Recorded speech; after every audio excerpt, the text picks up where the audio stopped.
এরকম ঘটনা আমার এক্সপিরিয়েন্সে প্রথমবার ঘটেছে। ওর ম্যাট্রিমোনিয়াল সাইডে একটা জায়গায় বিবাহের জন্য না একটা প্রস্তাব এসেছে, বোঝা যাচ্ছিল কি বলতো যে এ না একটু ভয় পেয়ে আছে। বলছে যে বাড়িটাতে আপনারা বিয়ের জন্য চিন্তা ভাবনা করছেন, ওই বাড়িটা কিন্তু হানা বাড়ি। ও যে এরকম করবে আমার মেয়ের সঙ্গে আমি তো ভাবতে পারিনি, তার মধ্যে একটা ম্যারিড ছেলে। তো নিখিল কি করেছে, এর বউকে গলার মধ্যে ফাঁস দিয়ে মেরে নিজে গলায় দড়ি দিয়ে ফিরিয়ে চলে গেছে। মানে আমার যে কবচ রয়েছে ভীষণ পাওয়ারফুল একটা কবচ। ওকে, মানে পড়লে এই সকল প্রেত পিশাচ entity what ever that is এইসব ছাড়াও ব্ল্যাক ম্যাজিকেরও কোনো এফেক্ট হয় না। আমাকে খুলতে হয় জিনিসটা, কারণ তাদের প্রবলেমটা বুঝতে হয়, রাইট? ফুল গাছের তলায় একদম রক্তাক্ত অবস্থায় তালগোল পাকানো অবস্থায় মানে পাওয়া যায়। মানে আমি তোমাকে এটা বলছি, শুনতে হয়তো খুব খারাপ লাগবে, কিন্তু অ্যাকচুয়ালি বাড়িতে জিনিসটা ঘটেছিল। মেয়েটা যখন ঘুম থেকে উঠতো দেখতো জামা কাপড় পুরোপুরি ছেঁড়া, ইভেন পায়জামার দড়ি পর্যন্ত ছেঁড়া থাকতো। ভাই, মেয়েটির গর্ভ নষ্ট করার চেষ্টা করা হয়েছিল।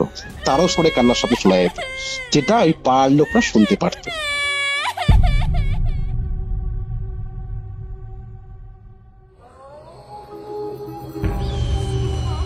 Curiophyte presents Ghostly Call Recording, a horror audio documentary by Kaustav Kumar.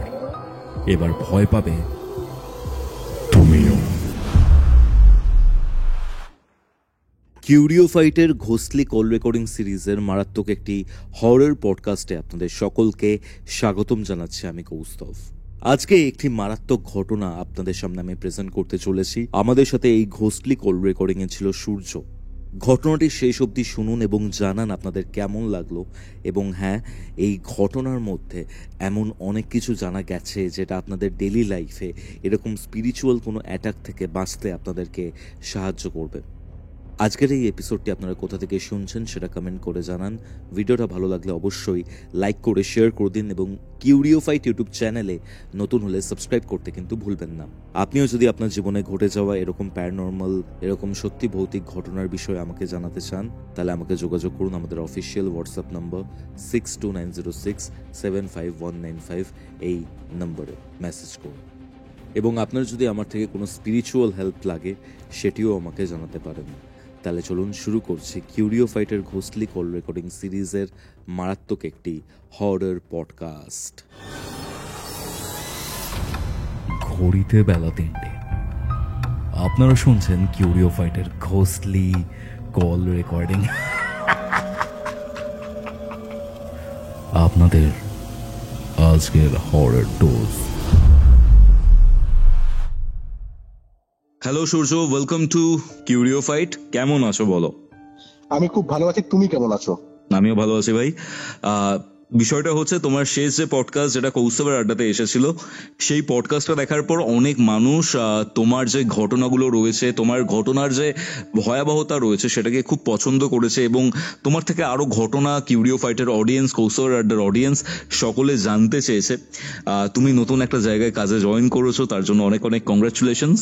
But এই জন্য হয়তো আমাদের রেকর্ডিংটা অনেকটা রাতে করতে হচ্ছে, কারণ তুমি এখন বেশ মানে নতুন যে কাজ রয়েছে সেখানে ইনভলভ হয়ে গেছো। বাট তুমি আমাকে যেটা বললে, এই যে ঘটনাটা সেটা 2022-এর ঘটনা এবং মানে তোমরা কোনো ক্লু পাওনি আই গেস ঘটনাটার জন্য, তাই না? এক্স্যাক্টলি, একদমই তাই। আমি একদম বেশি কথা বাড়াবো না, ডাইরেক্ট তোমার কাছে চলে যাব। কি হয়েছিল আমি তোমার থেকে জানতে চাই সূর্য, কি ঘটেছিল একদম শুরু থেকে আমাকে জানাও, কি ঘটেছিল। এই ঘটনাটা শুরু করার আগে আমি দুটো কথা বলে নিচ্ছি। তুমি যেটা বললে একটু আগে, সত্যি আমরা এই ক্ষেত্রে কিছু একদমই পুরোপুরি ক্লুলেস হয়ে গেছিলাম, কোনো কিছু প্রেডিক্ট করতে আমরা পারিনি। আর এরকম ঘটনা আমার এক্সপিরিয়েন্সে প্রথমবার ঘটেছে। আচ্ছা আচ্ছা। ঘটনার সূত্রপাত হয় 2022-এ 18ই সেপ্টেম্বর। এই দিনটা আমার এত ভালো করে মনে থাকার অন্যতম কারণ হচ্ছে বিজয়ের জন্মদিন ছিল এই দিনকে। উত্তরপাড়ায় যার বাড়ি বিজয়, আমার খুব ভালো একজন বন্ধু, এর কথা আমি আগেও বলেছি তোমার সাথে। তো ওর বার্থডে চলছিল, তো আমি বার্থডে পার্টিতে ইনভাইটেড ছিলাম। আমার ফোন থেকে কানেক্ট করে গান বাজানো হচ্ছিল, বেশ একটা পার্টি মুড, দারুণ ভাবে একটা অ্যাটমসফিয়ার তৈরি হয়েছিল। হঠাৎ আমার ফোনে কিছু মেসেজেস আসতে শুরু করে, তো ওই জন্য গানটা ইন্টারাপশন হয়ে যায়, নোটিফিকেশনের সাউন্ডের জন্য গান বাজতে সেভাবে পারে না। তো আমি অন্য কারোর ফোনের মধ্যে কানেকশন করে দিই আমি দেখি যে একজন মেসেজ করেছে যেরকম আপনার সঙ্গে দেখা করতে চাই, নাম্বারটা পেলে খুব ভালো হতো, কিছু প্রশ্ন আমার ছিল। আমি ওই টাইমটা একটু ইগনোর করছিলাম এই কারণে যে একটা বার্থডে পার্টিতে আমি রয়েছি, যা হবে কাল সকালবেলা দেখা যাবে। আচ্ছা আচ্ছা। 1 ঘন্টার মধ্যে একটা আননোন নাম্বার থেকে আমার কাছে ফোন আসে। ঠিক আছে। ফোনটা আমি রিসিভ করে বুঝতে পারি যে একজন দীপঙ্কর নামে একজন ছেলে আমাকে ফোন করছে, যে কিছুক্ষণ আগে আমাকে মেসেজ করছিল। তো ওর কাছে আমার প্রথম প্রশ্ন এটাই ছিল যে আমার নাম্বারটা সে কোথায় পেল। তো সে বললো যে আমার একটা মিউচুয়াল ফ্রেন্ডের মাধ্যমে, যে ওর সঙ্গে অ্যানিমেশন শিখতো, তার মাধ্যমেই ও নাম্বারটা পেয়েছে। আমি বুঝে গেলাম যে কে নাম্বারটা দিয়েছে। আমার একজন খুব ভালো বন্ধু রয়েছে যে অ্যানিমেশনে খুব ভালো কাজ করে, ঠিক আছে। তো ওর মাধ্যমে নাম্বারটা পেয়েছে। তো আমি জিজ্ঞেস করলাম যে তুমি ফোন কেন করছিলে, আমাকে অনেক মেসেজ কেন করছিলে। তো আমাকে ও বললো যে আমার দেখো একটু সমস্যা হচ্ছে, অ্যাকচুয়ালি সমস্যাটা আমার নয়, আমার একটা বন্ধুর সমস্যা হচ্ছে। আমার বাড়ি চাকদাতে, আমার নাম দীপঙ্কর, আমার একটা বন্ধু আছে যার বাড়ি হচ্ছে মধ্যমগ্রাম, ওর নাম হচ্ছে কৌশিক। অ্যাকচুয়াল সমস্যাটা হচ্ছে কৌশিকের। হ্যাঁ, আমি ওকে বললাম দেখো আমি তো একটা বার্থডে পার্টিতে রয়েছি, কাল সকালবেলা কথা বললে কি খুব সমস্যা হবে। বললাম আমি বেশিক্ষণ না, 2 মিনিট তোমার থেকে সময় নেবো, 2 মিনিট খালি কথা কি বলা যাবে। আমি পার্টি থেকে বেরিয়ে আসলাম, বেরিয়ে এসে বললাম হ্যাঁ বলো তুমি কি সমস্যা হয়েছে। বলছে দেখো ওর অ্যাকচুয়ালি সমস্যা যেটা হয়েছে, ওর ম্যাট্রিমোনিয়াল সাইডে একটা জায়গায় বিবাহের জন্য না একটা প্রস্তাব এসেছে, আর সেই বাড়িতে কিছু ভয়ানক অ্যাক্টিভিটি হচ্ছে। আমরা বুঝতে পারছি না আমরা কোথায় যাব, আমরা কারোর কাছে সেভাবে হেল্প পাচ্ছি না। তুমি তো এসব জায়গায় আমি দেখেছি, ভিডিও তো দেখেছি অনেক কিছু যে এরকম তুমি করো, প্লাস যার মাধ্যমে নাম্বার পেয়েছি তার কাছ থেকে অনেক কিছু শুনেছি আমি। তুমি যদি আমাকে কিছু হেল্প করতে পারো, আর দেখো আমি তো কোনো ক্লিয়ারেন্সের কাজ করি না, কিন্তু তুমি যেহেতু বলছো আমি শুনবো, যদি আমার দ্বারা কোনো রকম কোনো উপকৃত তুমি হতে পারো তাহলে আমি অবশ্যই হেল্প করবো। আচ্ছা আচ্ছা। তো আমাকে বলছে কালকে কি 5টার সময় একবার দেখা করা যাবে। কালকে হবে না, আমার ডে আফটার টুমোরো মানে পরশু দিনকে আমার ছুটি রয়েছে, তুমি যদি আসতে পারো তাহলে কল্যাণী এসো। আচ্ছা ঠিক আছে, তাহলে আমি আমার বন্ধুকে নিয়ে আসবো 5টা নাগাদ। আমি বললাম তুমি আসার জন্য, এখানে জিআইএস নামে যারা কল্যাণী সাইডে থাকে তারা জানবে, জিআইএস একটা কলেজ রয়েছে, ইঞ্জিনিয়ারিং কলেজ, ওখানে একটা টি স্টল রয়েছে, ঠিক আছে। তো ওখানে আমরা ওকে ডাকলাম, ওদেরকে দুজনকে ডাকলাম। তো যা বলা তাই কাজ, আমি ওরা অনেকটা আগেই চলে এসেছিল, আমি গেলাম মোটামুটি 5টা সাড়ে 5টা বাজে। আমি গিয়ে একটা জিনিস খেয়াল করলাম যে দীপঙ্করকে তো আমি দেখতেই পেয়েছিলাম যে ওর ডিপিতে ছবিতে কেমন দেখতে, কিন্তু এই কৌশিক নামে ছেলেটা, একে দেখে বোঝা যাচ্ছিল কি বলতো যে এ না একটু ভয় পেয়ে আছে, মানে বেশ ভালো রকম প্রবলেমের মধ্যে রয়েছে, মানে মুখের মধ্যে একটা থমথমে ব্যাপার। হ্যাঁ, তো আমি পরিচয় সবকিছু করলাম, করার পর আমি জিজ্ঞেস করলাম যে প্রবলেমটা কি হয়েছে। তখন আমাকে ওরা দুজন মিলে একটা প্রবলেম বললো, যেটা তোমাকে আমি বলছি এবারে। প্রবলেমটা আমি তোমাকে মানে কিভাবে মানে শুরু হয়েছে সেটা সেখান থেকে আমি শুরু থেকে শুরু করছি। এই যে কৌশিক নামের ছেলেটা, এই যখন আনএমপ্লয়েড ছিল, এ তখন টিউশন পড়াতো। ওই টাইমে একটা মেয়ের সঙ্গে এর একটা ভালোবাসা ছিল। আচ্ছা আচ্ছা। মেয়েটার বাড়ি থেকে বিয়ের জন্য একটা প্রেশার দেয়, তো এ তখন আর কিছু করতে পারে না, মেয়েটাকে চোখের সামনে অন্য কেউ বিয়ে করে নিয়ে চলে যায়। তো তারপর থেকে কি হয়, এই ছেলেটা একটু ব্যাকফুটে চলে যায়, এই ভালোবাসা বিয়ের দিক থেকে একটু দূরে চলে যায়। বর্তমানে ছেলেটা একটা সেন্ট্রাল গভর্নমেন্ট এমপ্লয়ি, ঠিক আছে। ও পরীক্ষা দিয়েছে, পাশ করে খুব ভালো একটা র্যাঙ্কে কাজ করে। তা এরপরেও কিন্তু ওর বিবাহ যোগ হয়েছে, নিউ ব্যারাকপুর থেকে একটা বিবাহ সম্বন্ধ এসেছিল, কিন্তু একদম বিয়ের পাকা কথার আগে গিয়ে বিয়েটা ভেঙে যায়, মানে কোনোভাবে ওর বিয়ে হচ্ছে না, বাধা পড়ে যাচ্ছে বারবার করে। তারপর থেকে ও আর এইসব ব্যাপারে না অতটা মানে ইন্টারেস্ট জাগায়নি, আগ্রহ দেখায়নি। ওর বাড়িতে বাবা হচ্ছে বেড রিডেন, মা আছে আর বোন আছে, মানে বাড়ির অ্যাকচুয়ালি ডিসিশন নেয় ওর মামা আর মা, বুঝতে পারছো, দুজনে হচ্ছে ডিসিশন মেকার। বুঝতে পারছি। হ্যাঁ, এইবার কি হয়েছে, এরা একটা মানে যে বোন আছে, বোন কি করে একটা ওই কি বলবো ম্যাট্রিমোনিয়াল সাইডে এর একটা প্রোফাইল ক্রিয়েট করে দেয়। তো ওইখানে প্রচুর প্রোফাইলের সঙ্গে ওরা যোগাযোগ করার চেষ্টা করে, এই ছেলেটা ইগনোর করে যে তোমাদের যেটা ভালো লাগে তোমরা করো, আমাকে বলবে না, আমার এখন এসব ব্যাপারে ইন্টারেস্টেড নয়। এই করতে করতে কি হয়, ডানকুনি সাইডে একটা প্রোফাইল কিন্তু এই ছেলেটা নিজে হাতে শর্টলিস্টেড করে। ওকে ওকে। তার অন্যতম কারণ কি, যে কেন শর্টলিস্টেড করেছি, যে বিয়ের জন্য রাজি ছিল না, কারণ এই যে মেয়েটার যে ছবি ছিল ওই প্রোফাইলে, এই মেয়েটাকে দেখতে অনেকটা ওই মেয়েটার মতো, যে মেয়েটাকে ও প্রথমবার হারিয়ে ফেলেছিল, যে ওর ফার্স্ট লাভ ছিল, যাকে ও অন্য কেউ বিয়ে করে নিয়ে চলে গেছিল, যে যার সাথে ওর হয়নি বিয়েটা, অনেকটা ওরকম টাইপের দেখতে ছিল। ওই কারণে কিন্তু ও আগ্রহ দেখিয়েছিল। দুই বাড়ি থেকে যোগাযোগ হয়, কথাবার্তা হয়। কথাবার্তা হওয়ার পর কি হয়, যে এই মেয়ের বাড়ির থেকেও রাজি হয়ে যায়, ছেলের বাড়ি থেকেও রাজি হয়ে যায়, খুব ভালো ফ্যামিলি, ওরা ডানকুনিতে যায়, এরাও আসে। তো মেয়েদের বাড়ি থেকে না একটা মানে প্রবলেম ছিল, যে এর যে ঠাকুমা ছিল মেয়েটার, এই ঠাকুমাকে কোনো নার্ভের ওষুধের ভুলভাল হওয়ার জন্য না ঠাকুমাটা না বেড রিডেন হয়ে গেছিল। আচ্ছা। তো এদের বাড়ি থেকে প্রেশার ছিল যে খুব তাড়াতাড়ি বিয়েটা করানোর জন্য, পুজো যাবে বিয়ে করিয়ে দেওয়া হবে, এরকম একটা ব্যাপার ছিল। তো এরা এই বছরটাকে স্কিপ করতে চাইছে, এই বছরটা থাক, আমরা সামনের বছর ফেব্রুয়ারি মাসে বিয়েটা করাবো। তো একটা সলিউশনে আসলো যে চলো রেজিস্ট্রিটা তাহলে হয়ে যাক, ফেব্রুয়ারি মাসে বিয়ে হবে, সবাই যখন মোটামুটি রাজি, রেজিস্ট্রিটা হয়ে যাক। রেজিস্ট্রি হয়ে গেল, ঠিক আছে। এবার রেজিস্ট্রি হওয়ার পর কি হলো, এই ছেলেটার সঙ্গে মেয়েটা ফোনে কথা বলতো, ঠিক আছে, ফোন নাম্বার এক্সচেঞ্জ হয়ে গেছিল, ফোনে কথা বলতো, ভাইবো খুব ভালো ম্যাচ করে গেছিল। তো মেয়েটা রাত্রির 12টার পর না কোনোদিনও ছেলেটার ফোন তুলতো না, মানে ফোন তুললো হয়তো কথা বলতে যাইতো না, বা চার্জ নেই, শরীর খারাপ লাগছে, ঘুম পেয়ে গেছে, মানে কোনো না কোনো ভাবে ইগনোর করতো। রাত্রির 12টার পরে মেয়েটা কোনোভাবে কথা বলতো না। তো এই দীপঙ্কর এই মেয়েটাকে একবারই দেখেছিল রেজিস্ট্রির সময়, তারপরে কিন্তু এই মেয়েটার বাড়ি দীপঙ্কর কোনোদিনও যায়নি, মানে এর বন্ধু যে আমাকে অ্যাকচুয়ালি কন্ট্যাক্ট করেছে। তো দীপঙ্কর বলছে আমরা একদিন এই মেয়েটার বাড়িতে মেয়েটাকে সারপ্রাইজ দেওয়ার জন্য না বলে চলে গেছিলাম। আচ্ছা, না বলে চলে গেছি বাড়িতে, হঠাৎ করে আমাদেরকে দেখে তোরা খুব খুশি হয়েছে যে হবু জামাই এসছে বন্ধুকে নিয়ে, দুপুরের দিকে গেছে। তো মেয়েটা যখন ওদের জন্য কোল্ড ড্রিঙ্কস নিয়ে আসতে গেছে, কোল্ড ড্রিঙ্কস নিয়ে এসে এখন সার্ভ করছে, তো এরা দেখতে পাচ্ছে যে মেয়েটা না গলায় ওড়নাটাকে এমন করে জড়িয়ে এসছে যে মানে গলায় এমন কিছু হয়েছে যেটা দেখাতে চাইছে না, এমন একটা ব্যাপার। আচ্ছা। তো কৌশিক জিজ্ঞেস করেছে কি ব্যাপার, তুমি এরকম গলার মধ্যে ওড়না ফোড়না জড়িয়ে এসছো গরমের মধ্যে, কি ব্যাপার? তো মেয়েটা বলছে যে না, আমার রাত্রি যখন শুয়েছিলাম না, গলার মধ্যে কোনো হয়তো ওই অ্যাসিড পোকা বা কোনো রকম পোকামাকড় কামড়েছে, ওটা ইনফেকশন হয়ে গেছে, তো ওই জন্য আমি এরকম জড়ি রেখে দিয়েছি। তো দীপঙ্কর বলছে এটাকে জড়ি রাখবে না, ইনফেকশন আরো বাড়বে, এটা তুমি খুলে ফেল। জোর জার করাতে না লাস্ট যখন মেয়েটা খুলেছে, দীপঙ্কর আমাকে বলছে দেখো দাদা, আমি তো বিবাহিত, আমি জানি ওটা কিন্তু কোনো পোকার কামড়ের দাগ নয়, যে দাগটা গলায় আমরা দেখতে পাচ্ছি, ওর কিন্তু মনে ওই টাইমে স্ট্রাইক করে গেছে, যে ঘাড়ে আর গলায় দুটো কিন্তু দাগ রয়েছে, সেটা কিন্তু কোনো পোকার কামড়ের দাগ নয়। যখন দেখছে বাড়ির লোক যে দীপঙ্করের একটু অস্বস্তি বাড়ছে, তো বলছে তোরা এখানে বসে বসে কি করছিস, তোরা যা একটুখানি বাইরে থেকে ঘুরে আয়, আশেপাশে কত সুন্দর বাগান টাগান রয়েছে, এটা তো কোনো দেখেনি, একটু ঘুরে টুড়িয়ে নিয়ে আয়। তো ওই যে মেয়েটা ছিল, মেয়েটার নাম ছিল পিয়ালি, যার সঙ্গে বিয়ে ঠিক হয়েছিল। পিয়ালির ওরা অ্যাকচুয়ালি বাবারা হচ্ছে দুই ভাই, কাকা আছে, কাকার এক ছেলে এক মেয়ে, ছেলে চেন্নাইতে পড়াশোনা করে, মেয়েটা বাড়িতেই থাকে। তো ওই কাকার মেয়ে পিয়ালি আর এরা দুজন, টোটাল 4 জন মিলে পুরো বাড়িটা ওদেরকে ঘুরিয়ে দেখাচ্ছে। দেখাতে দেখতে পাচ্ছি যে বাড়ির পিছন দিকে একটা প্রপার্টি রয়েছে, একটা বাড়ি রয়েছে দোতলা। এই বাড়িটার সামনে অনেক গাছগাছালি হয়ে রয়েছে, একটা কুল গাছটা বাড়িটাকে পুরোপুরি ঢেকে দিয়েছে, এমন অবস্থা, মানে বাড়িটা ইউজেস হয় না। তো দীপঙ্কর জিজ্ঞেস করেছে এই বাড়িটাতে কি তোমাদেরই প্রপার্টি? এটা বলছে হ্যাঁ আমাদের এটা প্রপার্টি, এটা আমরা আর সন্ধ্যেবেলার পরে এই দিকটা আমরা যাই না, সাপকোপের খুব উৎপাত রয়েছে, পোকামাকড় খুব আসে এখান থেকে, আগে এখানে আমরা ভাড়া দিয়েছিলাম, ঠিক আছে, তো আমরা এখন আর এই দিকটা যাই না খুব একটা। দুপুরবেলা খাওয়া দাওয়া করেছে, সন্ধ্যাবেলা অব্দি ছিল, গল্প টল্প করেছে, করে ওরা বেরিয়েছে। দীপঙ্করের মাথায় কিন্তু এটা চলছে অনেকক্ষণ ধরে, যেটা আমার মনে হচ্ছে এমন কিছু বাড়িটার মধ্যে রয়েছে যেটা এরা বলেও বলতে চাইছে না, আমার যেটা মনে হচ্ছে। তো এটা কৌশিককে বলেছে, কৌশিক একটু ইগনোরই করেছে। তো এটা দূরে একটা চায়ের দোকান ছিল, ওই চায়ের দোকানে এরা দুজন মিলে বসে চা কেক টেক খেতে খেতে ওই চায়ের দোকানের লোকটাকে বলছে আপনাদের এই পরিবেশটা খুব ভালো লাগলো আমার, এই তোমার এই বন্ধুর বিয়ে এখানেই হচ্ছে আপনাদের পাড়াতেই, ঠিক আছে, আপনাদের পাড়ার জামাই হবে, এভাবে আলাপ করছিল, মানে অ্যাকচুয়ালি কথা বের করার চেষ্টা করছিল। তো ওই চায়ের দোকানের লোকটা জিজ্ঞেস করছে কোথায় কোথায় বিয়ে ঠিক হয়েছে, বলছে আপনাদের অমুক নামে একটা ক্লাব আছে, মানে একটা ক্লাবটার নাম আমি বললাম না, অমুক ক্লাব রয়েছে, ওই ক্লাবের সরাসরি যে রাস্তাটা আছে ওখানে মজুমদার বাড়ি বললে তো সবাই চেনে, আপনারা হয়তো চিনতে পারবেন।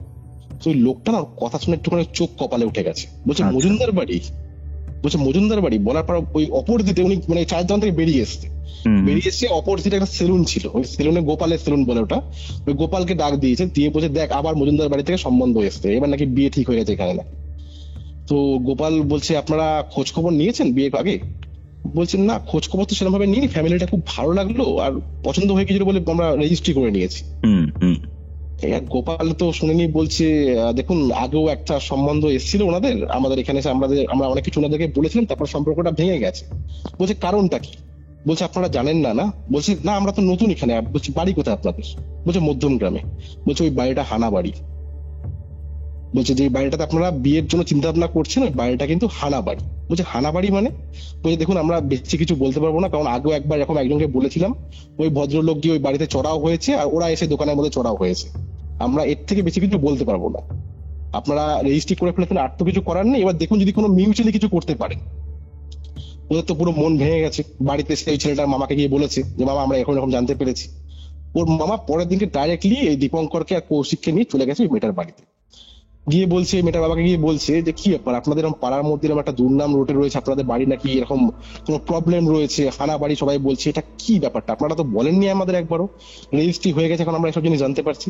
বলছে দাদা এসব বেকার কথা, এগুলো অ্যাকচুয়ালি কিছু নয়, আমি আপনাকে বলছি অ্যাকচুয়াল ঘটনাটা কি। সেটা হচ্ছে আমাদের বাড়ির পিছনে একটা প্রপার্টি রয়েছে, এখানে একজন মানে দম্পতিকে আমরা ভাড়া দিয়েছিলাম, ওরা দুজনে ওই বাড়িটার মধ্যে সুসাইড করে, অনেক পুলিশ কেস খামারি অনেক কিছু হয়, তারপর থেকে ওরা এটাকে নাকি হানা বাড়ি বলে সম্বোধন করছে। আদৌ সেরকম কোনো ব্যাপার নেই, আপনাদের ছেলে মানে আমাদের ছেলে, আমাদের মেয়ে মানে আপনাদের মেয়ে, যদি কোনো সমস্যা থাকে তাহলে তো আমি নিশ্চয়ই ডিসক্লোজ করবো, এমন তো নয় আমি চেপে যাবো। তোর মামা ওখানে কিছুক্ষণ কাটিয়ে না বেরিয়ে গেছে, বেরিয়ে গিয়ে ওই যে চাওয়ালার সঙ্গে ওরা কন্ট্যাক্ট করেছিল ওদের সঙ্গে গিয়ে যোগাযোগ করেছে, করে বলছে দেখুন এখানকার ওসি কিন্তু আমার খুব ভালো বন্ধু, অফিস অফ ইনচার্জ, পুলিশ স্টেশনের যে অফিস অফ ইনচার্জ থাকে না ওসি, ওসি কিন্তু খুব ভালো আমার পরিচিত, আপনাদের বিন্দু মাত্র কোনো সমস্যা হবে না, আপনারা যদি কিছু জানেন তাহলে আমাদেরকে বলুন। অ্যাকচুয়ালি দেখুন আমার ছেলের মতো, ওর কোনো ক্ষতি হোক পরবর্তীকালে আপনাদের সেটা ভালো লাগবে না। তখন ওরা একটা ঘটনা বললো। ঘটনাটা কি ছিল যে একবার ট্যুর পার্টি হয় না, যারা মনে করো ট্যুর ছাড়ে, ওই ট্যুর পার্টির তরফ থেকে একবার একটা ট্যুর মানে অর্গানাইজ করা হয়েছিল, সেটা পাহাড়ে অনেক কম দামে একটা মানে কম বাজেটের মধ্যে একটা ট্যুর করা হয়েছিল। এই পিয়ালির মা বাবা গেছিল ট্যুরের মধ্যে, আর ওই দম্পতিও ওই ট্যুরের মধ্যে ছিল। ওরা একসঙ্গে ট্যুর পাহাড়ের দিকে ঘুরতে গেছিল সবাই মিলে, ঠিক আছে, যেমন ট্যুর হয়। তো পাহাড়ে গিয়ে এই পিয়ালির মা খুব অসুস্থ হয়ে পড়ে, প্রচন্ড অসুস্থ হয়ে পড়ে, সাফোকেটিং হয়, বমি হয়, মানে ওকে ওনাকে ওই অবস্থা থেকে হোটেলে নিয়ে যাওয়া অসম্ভব হয়ে যাচ্ছিল, কারণ কোনো মেডিকেল সাপোর্ট ওরা পাচ্ছিল না। তখন এই যে ছেলেটা আছে, দম্পতির যে ছেলেটা আছে, এই ছেলেটার নাম ছিল নিখিল। এই ছেলেটা কিন্তু মানে ওনাদের নিজের ছেলের মতো এসে হেল্প করে, বুঝতে পারছো, মানে একদম নিজের ছেলে যেমন ভাবে হেল্প করে, ওদেরকে ব্যাকআপ দেয়, সাপোর্ট করে নিয়ে একদম হোটেল অব্দি নিয়ে যায়, অনেক সেবা শুশ্রূষা অনেক কিছু করে, ঠিক আছে, ডাক্তার ফাক্তার ডেকে ফেকে নিয়ে আসে, আমার যেমন নিজের ছেলে যেমন করে সেরকমই উনি করেছে। তো এদের সঙ্গে খুব একটা ভালো বন্ডিং হয়ে গেছিল, দুটো ফ্যামিলির সঙ্গে খুব ভালো বন্ডিং হয়ে গেছিল, কারণ একই হোটেলে ট্যুর পার্টি নিয়ে গেলে তো আলাদা হোটেলে রাখবে না, একই হোটেলে ছিল। তো এদের সঙ্গে খুব ভালো বন্ডিং হয়ে গেছিল। হওয়ার পর কি হয়, এরা ট্যুর ফুর কমপ্লিট সবকিছু হয়, বাড়ি চলে আসে।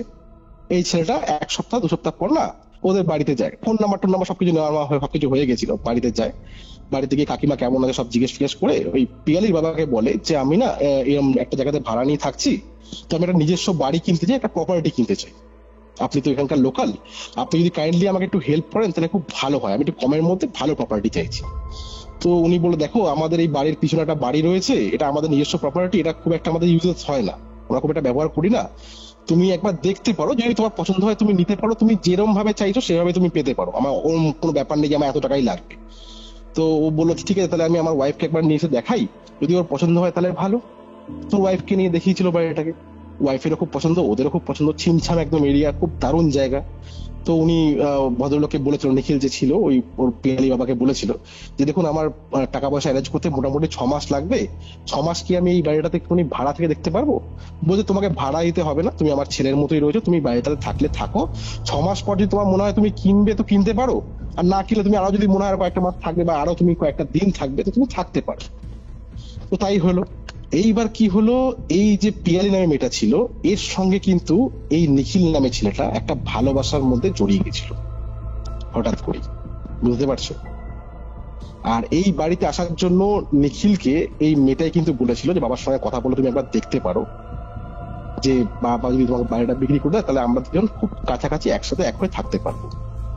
যখনই ওই নিখিলের ওয়াইফ বাপের বাড়ি যেত, এই পিয়ালি নামে মেয়েটা কি করতো, ওর ঘরে চলে যেত, সবাইকে মানে চোখের আড়ালে গিয়ে ওর ঘরে চলে যেত, কি একটা কোয়ালিটি টাইম স্পেন্ড করতো, একসঙ্গে থাকতো, ফোনে কথাবার্তা বলতো। এইবার কি হলো, এই যে নিখিলের ওয়াইফকে পাড়ার একজন না একটা টিপ দিয়েছিল যে আপনি যখন থাকেন না তখন কিন্তু এই মেয়েটা কিন্তু এই বাড়িতে আসা যাওয়া করে, আমরা যেটা দেখেছি এটা। তো ওয়াইফ কি করেছে, একদিন ইচ্ছা করে বাপের বাড়ি গেছে, আসার কথা ছিল পরের দিনকে সকালবেলা, এসে গেছে সেদিনকেই সন্ধ্যেবেলায়, বুঝতে পারছো। এইবার এসে একদম দুজনকে একদম রেড হ্যান্ডে ধরে, দেখে বাইরে থেকে গেট লক ছিল, গেট ফের খুলিয়ে নিয়ে দেখে যে দুজনে ঘরের মধ্যে রয়েছে। ওর বউ তো পুরো একে 11 করে নেয় যে আমার হাজবেন্ডের কোনো গন্ডগোল রয়েছে। এবার পিয়ালিদের বাড়ি থেকে খুব চিৎকার চেঁচামেচি করে, কান্নাকাটি করার পর না মানে ও মানে পিয়ালি বাবা এগুলো একদম মেনে নিতে পারছিল না, বলছে তোমরা বাড়ি ছেড়ে দাও, ঠিক আছে তোমরা বাড়ি ছেড়ে দাও, তোমাদেরকে এখানে থাকতে হবে না, তোমরা ইমিডিয়েট এফেক্টে 1 সপ্তাহের মধ্যে বাড়ি ছেড়ে দেবে। আমি ওকে ভাড়া দিয়েছিলাম বা বাড়ি থাকতে দিয়েছিলাম নিজের ছেলে মনে করে, ও যে এরকম করবে আমার মেয়ের সঙ্গে আমি তো ভাবতে পারিনি, তার মধ্যে একটা ম্যারিড ছেলে। এইবার কি হলো, নিখিলের ওর বউয়ের সঙ্গে থাকতে আর একদম ইচ্ছা নেই, ও বারবার করে ওয়াইফকে বলছে তোমাকে আমি ডিভোর্স দিয়ে দেবো, তুমি চলে যাও, তোমার সঙ্গে থাকতে পারবো না, অনেক কিছু বলছে। এইটা যখন পিয়ালি শুনতে পেরেছে, পিয়ালি অন্য ক্যালকুলেশন করেছে, ও ভাবছে যে আজকে এই মেয়েটাকে ভালোবেসে বিয়ে করেছে, আমাকে পেয়ে মেয়েটাকে ছেড়ে দিচ্ছে, আজকে কি গ্যারান্টি আছে পরবর্তীকালে আমি যদি এর সঙ্গে থাকি অন্য কাউকে পেয়ে আমাকে কেন ছেড়ে দেবে না। এই ক্যালকুলেশনটা কিন্তু পিয়ালি করেছিল, করে ওর সঙ্গে পুরোপুরি সম্পর্ক শেষ করে দিয়েছে, আর ওদেরকে বলেওছে যে তোমরা ইমিডিয়েট এফেক্টে বাড়িটা ছেড়ে দাও, যেটা বাবা বলেছে সেটাই করবে। সেটা অনেকবার ওয়ার্নিং দেয় যে তুমি কিন্তু এটা ভুল করছো, এর পরিণাম কিন্তু তোমাকে ভুগতে হবে। এইবার কি হয়, ওকে তো ভাবে বোঝাতে পারছে না, এদিকে ওর বউ করছে বাড়িতে অশান্তি, নিখিলের ওয়াইফ। তো নিখিল কি করেছে, এর বউকে গলার মধ্যে ফাঁস দিয়ে মেরে নিজে গলায় দড়ি দিয়ে সিলিং এ চলে গেছে। মানে পরের দিনকে বাড়ি ছাড়া কথা ছিল, সেদিনকে কি করেছে, রাত্রিবেলাতে বউকে গলায় ফাঁস দিয়ে মেরে নিজে সিলিং এ চলে গেছে। পরের দিনকে বাবা উঠে নিয়ে বাড়ি ছাড়ার কথা বলতে যাবে, দেখছে গেট বাইরে থেকে বন্ধ, ধাক্কাধাক্কি করছে, কোনো রকম কোনো আওয়াজ পাওয়া যাচ্ছে না।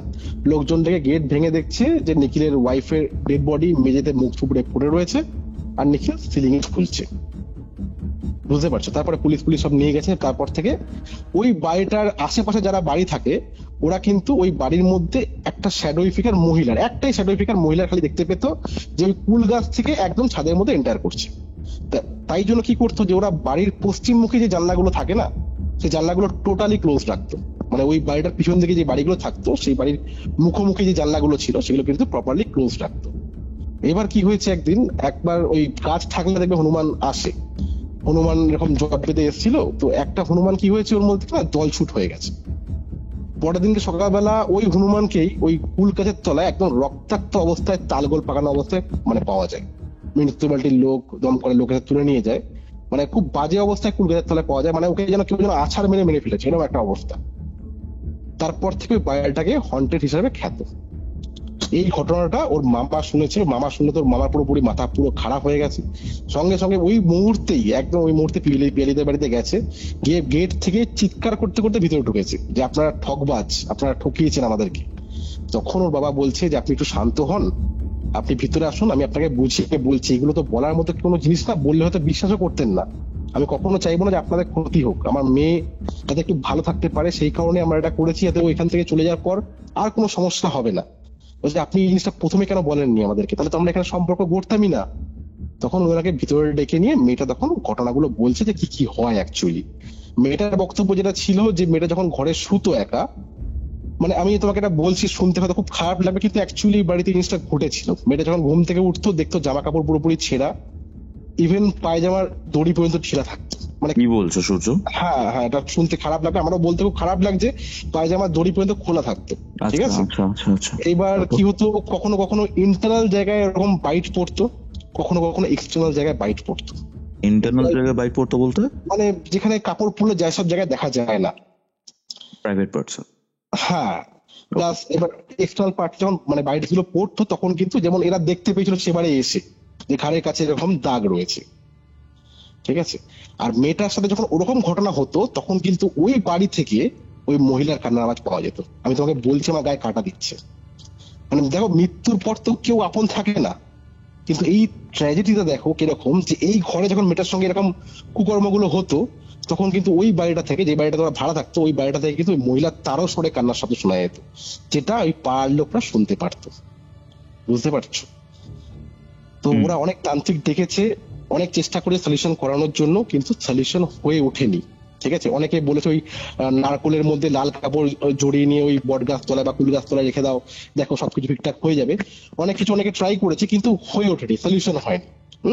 তো এই অবস্থাতে ওরা এতটা ঘটনা আমাকে বললো, আমি ওখানে বসে শুনলাম।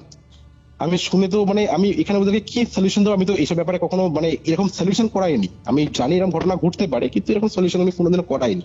তো আমি বললাম, দেখো আমি গুরু ভাইয়ের সঙ্গে কথা বলতে পারি, ঠিক আছে, কথা বলে দেখছি, যদি কোনো সলিউশন থাকে আমি তোমাদেরকে বলছি। আমি সঙ্গে সঙ্গে আমি ওখানে গোবিন্দকে ফোন করলাম, গুরু ভাই তখন ছিলেন না এখানে। ফোন করলাম, গুরু ভাইয়ের সাথে কথাবার্তা বললাম। তো গুরু ভাই বারাসাতে একজন তন্ত্র সাধকের অ্যাড্রেস দিল, বললো দেখো এ এমন একজন তন্ত্র সাধক যে আমাকেও হেল্প করেছে অনেক ক্ষেত্রে, তুমি নিশ্চিন্ত হয়ে যাও, এ থাকা মানে মনে করো যে আমি আছি তোমার সাথে। আর রাজা আসেনি আমার সাথে, রাজা হালি শহরে আছে, রাজার সঙ্গে একবার যোগাযোগ করো, রাজা চেনে বাড়িটা, রাজার সঙ্গে একবার তোমরা যেতে পারো। ঠিক আছে, তুমি গিয়ে আমার কথা বলবে, উনি শুনলে বুঝতে পারবে। তো যা বলার তাই কাজ, রাজার সঙ্গে আমরা কন্ট্যাক্ট করে নিয়ে ওই ভদ্রলোকের সঙ্গে কন্ট্যাক্ট করলাম, তান্ত্রিক ভদ্রলোকের সঙ্গে। তো এরা নিজেদের মামার সঙ্গে কন্ট্যাক্ট সবকিছু করলো। মামা বললো তাহলে একটা দিন ঠিক করা যাক, সেদিনকে আমরা তাহলে যাবো বারাসাতে। তো একটা দিন ঠিক হয়ে গেল, আমি অফিস থেকে তাড়াতাড়ি বেরোলাম, বেরোনি রাজা, আমি, এই দীপঙ্কর, কৌশিক আর ওর মামা মিলে আমরা গেলাম তন্ত্রসাধকের কাছে। তন্ত্রসাধক আমাদেরকে প্রথমে একটা কথা বললো যে দেখুন, একটা কাজ করুন, ওই বাড়ির কিছু মাটি, হ্যাঁ, আর পারলে কিছু ফটোগ্রাফস আমাকে এনে দিন, হ্যাঁ, তারপর আমি বলছি কি করতে হবে। তো এর মামা ওদের বাড়ির সঙ্গে কন্ট্যাক্ট করলো, পিয়ালিদের বাড়ির সঙ্গে কন্ট্যাক্ট সবকিছু করলো, করে নিয়ে ওই বাড়ির সামনের কিছু মাটি আর কিছু ফটোগ্রাফ তুলে পিয়ালির বাবাও এসেছিল, ওর মামাও এসেছিল, দীপঙ্কর এসেছিল। আমি সেবারে নেক্সট টাইম আর যাইনি। তো ওই মাটি পাওয়ার পর ওই তন্ত্র সাধকের যেটা বক্তব্য ছিল, সেটা হচ্ছে ওই বাড়িতে দুটো এন্টিটি আছে। একটা না দুটো এন্টিটি রয়েছে।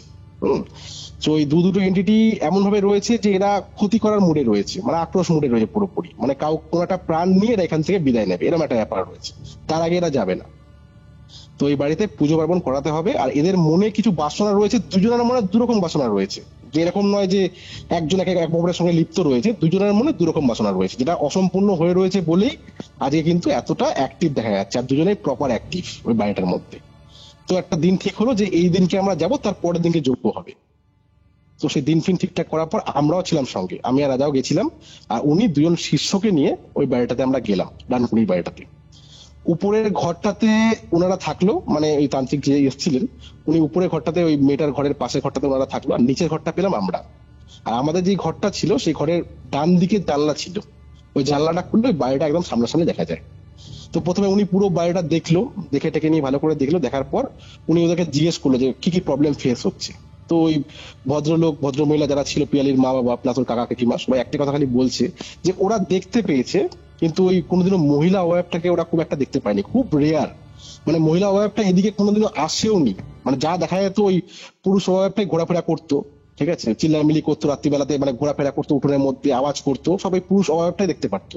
মানে ভেরি রেয়ার যে মহিলার অবয়বটা এই বাড়িতে এসছে, মানে খুব একটাকে দেখা যায়নি কোনো।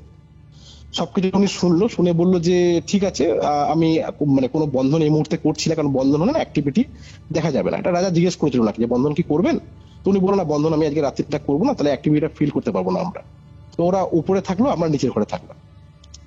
রাত্রির হয়েছে, আমরা মোটামুটি বাইরে থেকে খাওয়া দাওয়া করে নিয়েছি, করে নিয়ে নিজের রুমে চলে এসেছি। সেদিনকে আমার খুব ঘুম পাচ্ছে, মানে এমন অবস্থা, প্রচন্ড টায়ার্ড লাগছে। আমি রাজাকে বললাম, রাজা আজকে না আমি মানে জেগে থাকতে মনে হচ্ছে পারবো না, তুইও পারলে একটু রেস্ট নিয়ে নে, কিছু হলে তো আওয়াজ টাওয়াজ করে তো উঠেই যাবো আমরা। তো তাই হলো, মোটামুটি জিরোলাম জ্বলছে, দেখি রাজা ও কারোর সঙ্গে কথা বলছে ফোনে, কোনো বন্ধু বান্ধব কেউ রয়েছে কারোর সঙ্গে ফোনে কথা বলছে। এবার আমার একটা খারাপ স্বভাব, কি বলবো, যে কেউ যদি ফোনে কথা বলে না পাশাপাশি শুয়েও আমার ঘুম হয় না, আওয়াজ হলে আমার খুব একটা ঘুম আসে না আমার। তো আমি ওকে বললাম, তুই একটা কাজ কর, তুই আপাতত ফ্লাইট মোড অন করে ফোনটা চার্জে বসা আর শুয়ে পড়, কারণ তুই ফোন করবি না, তোর ম্যাডাম ফোন করতে আরম্ভ করবে, সেটা আবার আমার ঘুমের ব্যাঘাত হবে। তো বলো আচ্ছা ঠিক আছে ঠিক আছে, আমি অনেকক্ষণ ধরে বলছিলাম, ও একটু বিরক্ত হয় না, বলে আমি বাথরুম থেকে আসছি, বলো বেরিয়ে গেছে। অনেকক্ষণ হয়ে গেছে, আমি বুঝতে পারছিলাম যে বাথরুম করার নাম করে বাইরে গিয়ে ফোনেই কথা বলছে। আমি ঘরে শুয়ে রয়েছি, গেট খোলা, আর এই আমার ডান পাশে জানলাটা খোলা, বা পাশে গেটটা খোলা। আমি ফিল করলাম রাজা ঢুকলো ঘরের মধ্যে। আমি ওকে বললাম ফোনটা চার্জে দিয়ে কিন্তু শুয়ে পড়, কোনো রেসপন্ড নেই। আমি কিন্তু চোখ বন্ধ করেই বলছি কথাগুলো। হঠাৎ কি মনে হলো, আমি না একবার গেটের দিকে তাকালাম, মানে তোমাকে বলছি তুমি হয়তো বিশ্বাস করবে না শুনে, আমি জাস্ট তাকিয়েছি, একটা মহিলা শ্যাডোই ফিগার ও আমার দিকে এগিয়ে এসছে, অনেকটা এগিয়ে এসছে, মানে ওই জিও ল্যাম্পের আলোচনা আমি স্পষ্ট বুঝতে পারলাম যে আমার দিকে এগিয়ে এসছে। আমি তাকাতে না খুব স্পিডে গেট থেকে বেরিয়ে গেল, আর যে ও যে বেরোলো ওই ফিকশন অফ সেকেন্ডের মানে ব্যাক সাইডটাই স্পষ্ট ফিল করতে পারলাম।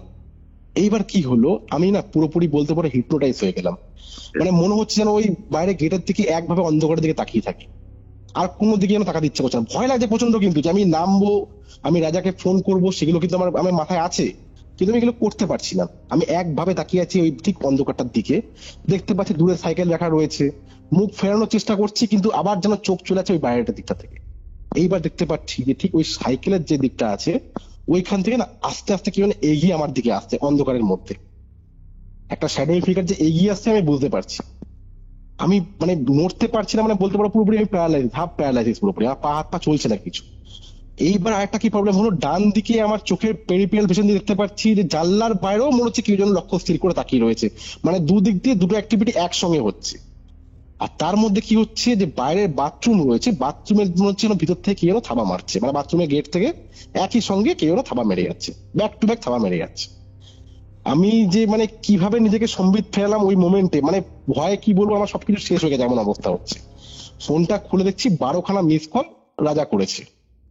আমি যে নেমে যে লাইটটা টিউবলাইটটা জ্বালিয়েছি, যে মানে কতটা আমাকে সাহস নিয়ে নামতে হচ্ছে একটা তো আমি জানি।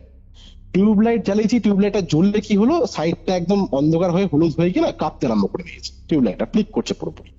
আমি রাজাকে ফোন করে বলছি তুই কোথায়, বলছে আমি বাথরুমের মধ্যে আটকে রয়েছি, তুমি আসো এসে গেটটা খুলে দাও। আমি যে ঘর থেকে বেরিয়ে বাথরুম অব্দি যাবো আমার সাহস সত্যি বলতে নেই। আমি বললাম তুই ভাই ফোন কাটিস না, তুই ফোনে থাক, আর পারলে গায়ত্রী মন্ত্র বল, আমার কানে যেন গায়ত্রী মন্ত্রটা আসে। মানে ওই যে ডেসপারেট সিচুয়েশন যে আমি ঘর থেকে বারান্দা ক্রস করে বাথরুম অব্দি যাবো, আমার পক্ষে সত্যি সাহস ছিল না। ঘর থেকে বেরোলাম, কোনো রকমে বেরোলাম, বেরিয়ে নিয়ে বারান্দাটা খালি ক্রস করেছি, মানে কোল্ড স্পট কাকে বলে সেদিনকে আমি ভালো করে বুঝতে পারলাম যে ওই বাথরুমের আগে অব্দি, মানে উঠোন থেকে বাথরুম যাওয়া অব্দি এতটা মারাত্মক লেভেলের কোল্ড স্পট। আর স্পষ্ট ফিল করা যাচ্ছে গা একদম আমার লেভেলের ভারী হয়ে গেছে। আমার পাশ থেকে, পিছনের পাশ থেকে, আমি একা হাঁটছি না, আমার পিছন পিছন কেউ হাঁটছে। মানে আমি যদি মুখ ডান দিকে সরাই, ফোনটা সরিয়ে, তাহলে আমি এমন কিছু দেখবো যেটা দেখার জন্য আমি হয়তো প্রস্তুত নয়। মানে গা আমার কাঁপছে, তোমাকে আমি এখনো বলছি, আমার সিচুয়েশনটা মনে পড়ছে, আমার এখনো গা কাঁপছে যে আমি কি সিচুয়েশন দিয়ে আমি এগোচ্ছি। রাজা কিন্তু ফোনে রয়েছে, আমার গলার আওয়াজ যে চেঞ্জ হয়ে যাচ্ছে মাঝে মাঝে, ও বুঝতে পারছে যে আমি কথা বলতে পারছি না ওর সাথে। এইবার বাথরুম অব্দি পৌঁছাতে পারেনি, মানে হাফ গেছি, আমি দেখতে পাচ্ছি কুল গাছটা বিভৎস ভাবে নড়ছে, মানে পাতাগুলো এমন ভাবে নড়াচ্ছে, মানে কেউ যেন গাছটা ঝাঁকিয়ে কুল পাড়ার সময় যেমন হয় ওরকম ভাবে কেউ গাছ নাড়াচ্ছে। মানে আমি ওখানে দাঁড়িয়ে থরথর করে কাঁপছি, মানে আমার জন্য কেউ দৃষ্টি আকর্ষণ করছে, দেখো আমাকে এই দিকটাতে। আমি কুল গাছটার দিকে তাকিয়ে আছি, এমন একটা অবস্থা, মানে একটা কি বলবো, মায়ার মধ্যে পড়ে গেছিলাম ওই জায়গাটাতে। কানে কিন্তু রাজা বলছে যে গেট খুলো দাদা, গেট খুলে, আমি আটকে রয়েছি, আমি কিন্তু ওইসব কিছু শুনতে পারছি না। হট করে যখন সম্বিত ফিরে মুখটা আমি ঘুরিয়েছি গেটের দিকে, স্পষ্ট ফিল হলো সামনে থেকে পাস করে গেল কিছু একটা, একদম আমার চোখের, মানে কি বলবো, নাকের সামনে থেকে নাক টাচ করে পাস করলে যেমন হয়, কোন একটা মানুষ যদি তোমার চোখের সামনে থেকে হঠাৎ করে সরে যায়, তুমি যেমন ফিল করবে, আমি পুরোপুরি ওই জিনিসটা ফিল করলাম। কি করে যে গিয়ে আমি ওই গেটটা খুললাম একমাত্র আমি জানি। রাজা আর আমি, মানে রাজার হাত ধরে আমরা দুজন মিলে ঘরে আসতে পারছি না, এতটা পরিমাণে ভয় লাগছে, মানে ও কাঁপছে আমিও কাঁপছি। এইবার আসছি, মানে ঘরে ঢুকবো, মানে মেন ঘরের যে লাইটটা, সেই লাইটটা কিন্তু বন্ধ হয়ে গেছে, যে টিউবলাইটটা যেটা হালকা জ্বলছিল ওটা কিন্তু বন্ধ হয়ে গেছে। আমরা দুজনই স্পষ্ট দেখতে পাচ্ছি যে ওই মহিলা শ্যাডোই ফিগার ওই অন্ধকার থেকে বেরিয়ে ঠিক ওই বাগানের দিকটা, যেখানে বাড়িটা রয়েছে, বাড়িটার দিকটা কিন্তু মুভ করছে। আমরা কোনো ক্রমে ঘরে আসলাম, এসে নিয়ে ওই তন্ত্র সাধককে ফোন করলাম যে এরকম এরকম কিন্তু ঘরের মধ্যে হচ্ছে। বলছে হ্যাঁ, আমরা তো বাথরুমে আবার শুনতে পাচ্ছি উপরে। হ্যাঁ, ওটা রাজা আটকে গেছিল, ওই জন্য আমরা এই সমস্যাটা হচ্ছে, প্লাস আমরা এরকম জিনিসগুলো দেখতে পাচ্ছি এখানে। বলে দ্বারা আমি পাঠাচ্ছি একজনকে। একজন শিষ্য আসলো, এসে নিয়ে ওই কিছু জল ছিটিয়ে দিল আমাদের ওই দুয়ারের সামনে, আর ওই সিঁদুর দিয়ে না কিছু মানে এঁকে দিল ওর মধ্যে, মানে গেটের সামনে এঁকে দিয়ে বলো কোনো সমস্যা হবে না, আমরা উপরে চলে যাচ্ছি, যদি তোমাদের খুব ভয় লাগে তোমরা উপরে চলে আসতে পারো, আর জানলা দরজা বন্ধ করে দাও, খোলা রাখার দরকার নেই। জানলা দরজা বন্ধ করেছি, আমরা তো বুঝে গেছি বাড়িটা পুরোপুরি হন্টেড হয়ে গেছে। কিন্তু আমাদের প্রশ্ন একটাই ছিল, মানে আমরা দুজন ডিসকাস করছিলাম যে এই মহিলা শ্যাডোই ফিগারটা তো কোনোদিনও নাকি এখানে আসে না, খুব রেয়ার টু রেয়ার দেখা যায়, তাহলে এই এতবার কেন আজকে এই বাড়ি দেখা দিচ্ছে? এরকম তো খুব একটা হয় না, মানে এরা তো আমাদের আগে থেকে এই বাড়িতে ছিল, এরা তো অনেক কিছু ফেস করে যেটা আমরা করিনি, তাহলে সেই ক্ষেত্রে এই মহিলা শ্যাডোই ফিগারটাকে এতবার করে কেন দেখা যাচ্ছে বাড়িটার মধ্যে? তো আমরা ডিসকাস এগুলো করছি, এদিকে বাইরে থেকে তো দাপাদাপি শুরু হয়ে গেছে পুরোপুরি বারান্দার মধ্যে, আশেপাশ থেকে গোঙানো, চিৎকার, বিভিন্ন ধরনের অ্যাক্টিভিটি ওখানে হচ্ছে, কিন্তু ঘরের মধ্যে কিছু ঢুকতে পারবে না সেটা আমরা ভালো করে বুঝতে পারছিলাম। তো আমরা নিজেদেরকে রিল্যাক্স রেখে নিয়ে ঘরের মধ্যে থাকলাম। কিছুক্ষণ পর সবকিছু ঠিকঠাক হলো, ভোরে আলো ফুটলো, আমরা তো ঘুমাতে পারিনি, ঘুম পাচ্ছিল ঠিকই, কিন্তু আমার ঘুম পুরোপুরি শেষ হয়ে গেছিল। পরের দিনকে যজ্ঞ হবে, ওর মামা দীপঙ্কর সবাই আসলো, কিন্তু কৌশিক আসে, ঠিক আছে। যজ্ঞ হবে, সবকিছু অ্যারেঞ্জমেন্ট চলছে, সন্ধ্যেবেলা থেকে যজ্ঞ শুরু হবে। যজ্ঞ মোটামুটি সবকিছু রেডি ফেডি আমরা করে নিয়েছি, যজ্ঞ শুরু করব। এইবার কি হলো, সবাই মোটামুটি প্রিপেয়ার্ড, বসতে যজ্ঞ সব গন্ডি ফন্ডি কাটা হয়ে গেছে, ওই তন্ত্র সাধকের যেসব মানে শিষ্যরা ছিল ওরাও মোটামুটি রেডি করছে। ওই টাইমে না একটা জিনিস লক্ষ্য করতে হয় যে বাড়ির লোকেদের অ্যাক্টিভিটি কি আছে। এটা সবার আগে এটা আমাদেরকে শিখিয়েছে গুরু ভাই আমাদেরকে, যে যজ্ঞ হওয়ার টাইমে অনেক বাধা পড়ে, তো যে বাড়ির মধ্যে যারা আছে তাদের অ্যাক্টিভিটি কি চলছে, কি করছে, তাদের মোটিভেশন কি রয়েছে, তাদের মুড কি রয়েছে, ওটা দেখতে হয়। তো আমি একটা জিনিস খেয়াল করলাম যে এর যে কাকার মেয়েটা রয়েছে, এ কিন্তু সিঁড়িতে অনেকক্ষণ ধরে বসে রয়েছে, আর এ কি করছে, যেদিকে তাকাচ্ছে সেদিকে একভাবে তাকিয়ে থাকছে, মানে ওর কিছু নজর স্থির হচ্ছে। আমি বলতে পারছিলাম না, কারণ এদের নিজেদের লোক, কি বলবো, কি থেকে কি ভাববে। আমি কিন্তু ফলো করছিলাম, সবাই কিন্তু কিছু না কিছু অ্যাক্টিভিটির মধ্যে রয়েছে, কিন্তু এর কাকার মেয়ে কিন্তু একটু অ্যাবনর্মালিটি বিহেভিয়ার করছে, যেটা আমার চোখে একটু খটকা লাগছে। যা বলা তাই কাজ। এবার সবার মানে কি বলবো, দেহ বন্ধন করছে, ওকে যতবার ডাকছে ও আসছে না, যতবার ওকে ডাকছে তন্ত্র সাধক দিয়ে আসো, পন্ডিত এসে বসো, যজ্ঞ শুরু হবে, আসছে না।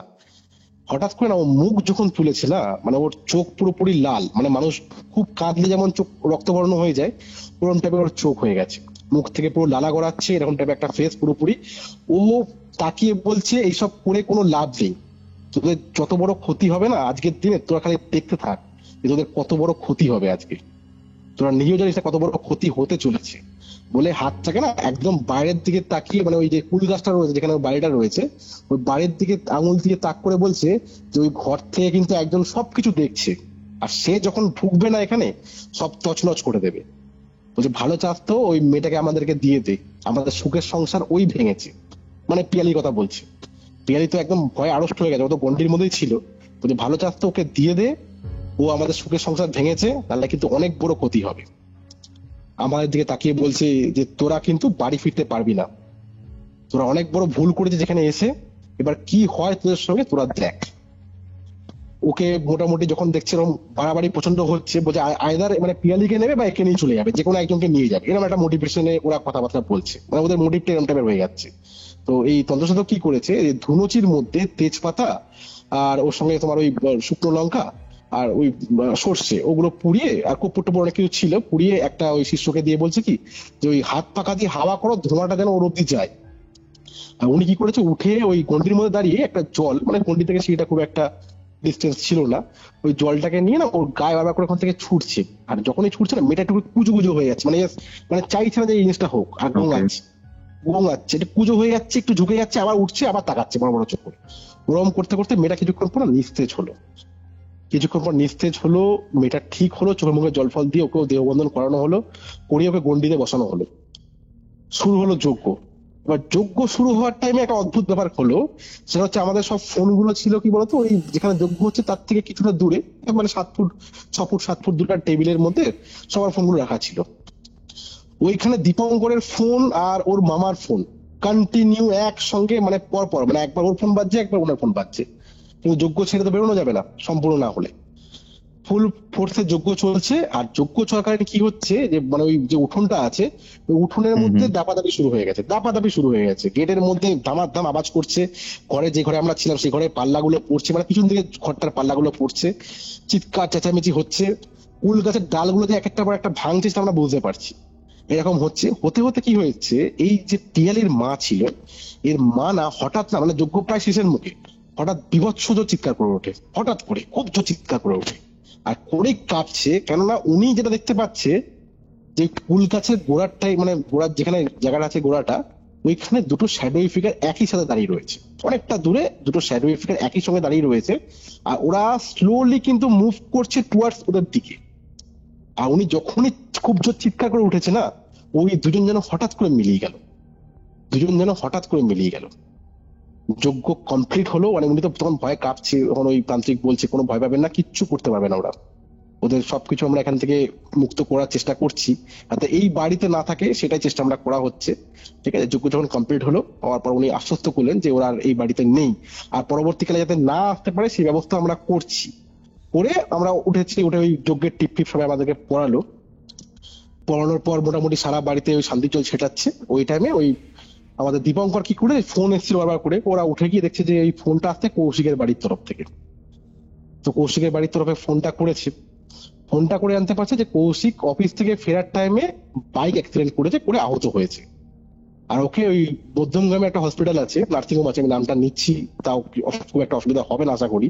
নাম হচ্ছে লোটাস প্লাস। ঠিক আছে, লোটাস প্লাস বা সামথিং কিছু একটা এখন হসপিটাল ছিল, ওখানে ওকে অ্যাডমিট করা হয়েছে, খুব গুরুতর আহত হয়েছে। ঠিক আছে, আমার তো শুনে খুব মনটা খারাপ হয়ে গেল। উনি তন্ত্রসাধক ছিল, ও সারা ঘরে শান্তি জল ছেটাচ্ছে, গিয়ে ওই পুরোনো বাড়িটাতে গেল, ওখানে কি চারিদিকে শান্তি জল ছেটাচ্ছে, গিয়ে নিয়ে ওই সিঁদুর দিয়ে কিছু একটা আঁকলো বাড়িটার মধ্যে, প্লাস ওই কুল গাছের গোড়ার মধ্যে না কিছু একটা ওই সিঁদুর দিয়ে আঁকলো, একে কিছু মন্ত্র পড়লো, পড়ে যেটুকু জল বেঁচে ছিল সেটুকু জল পুরোপুরি কুল গাছের চারিদিকে ছিটিয়ে দিল।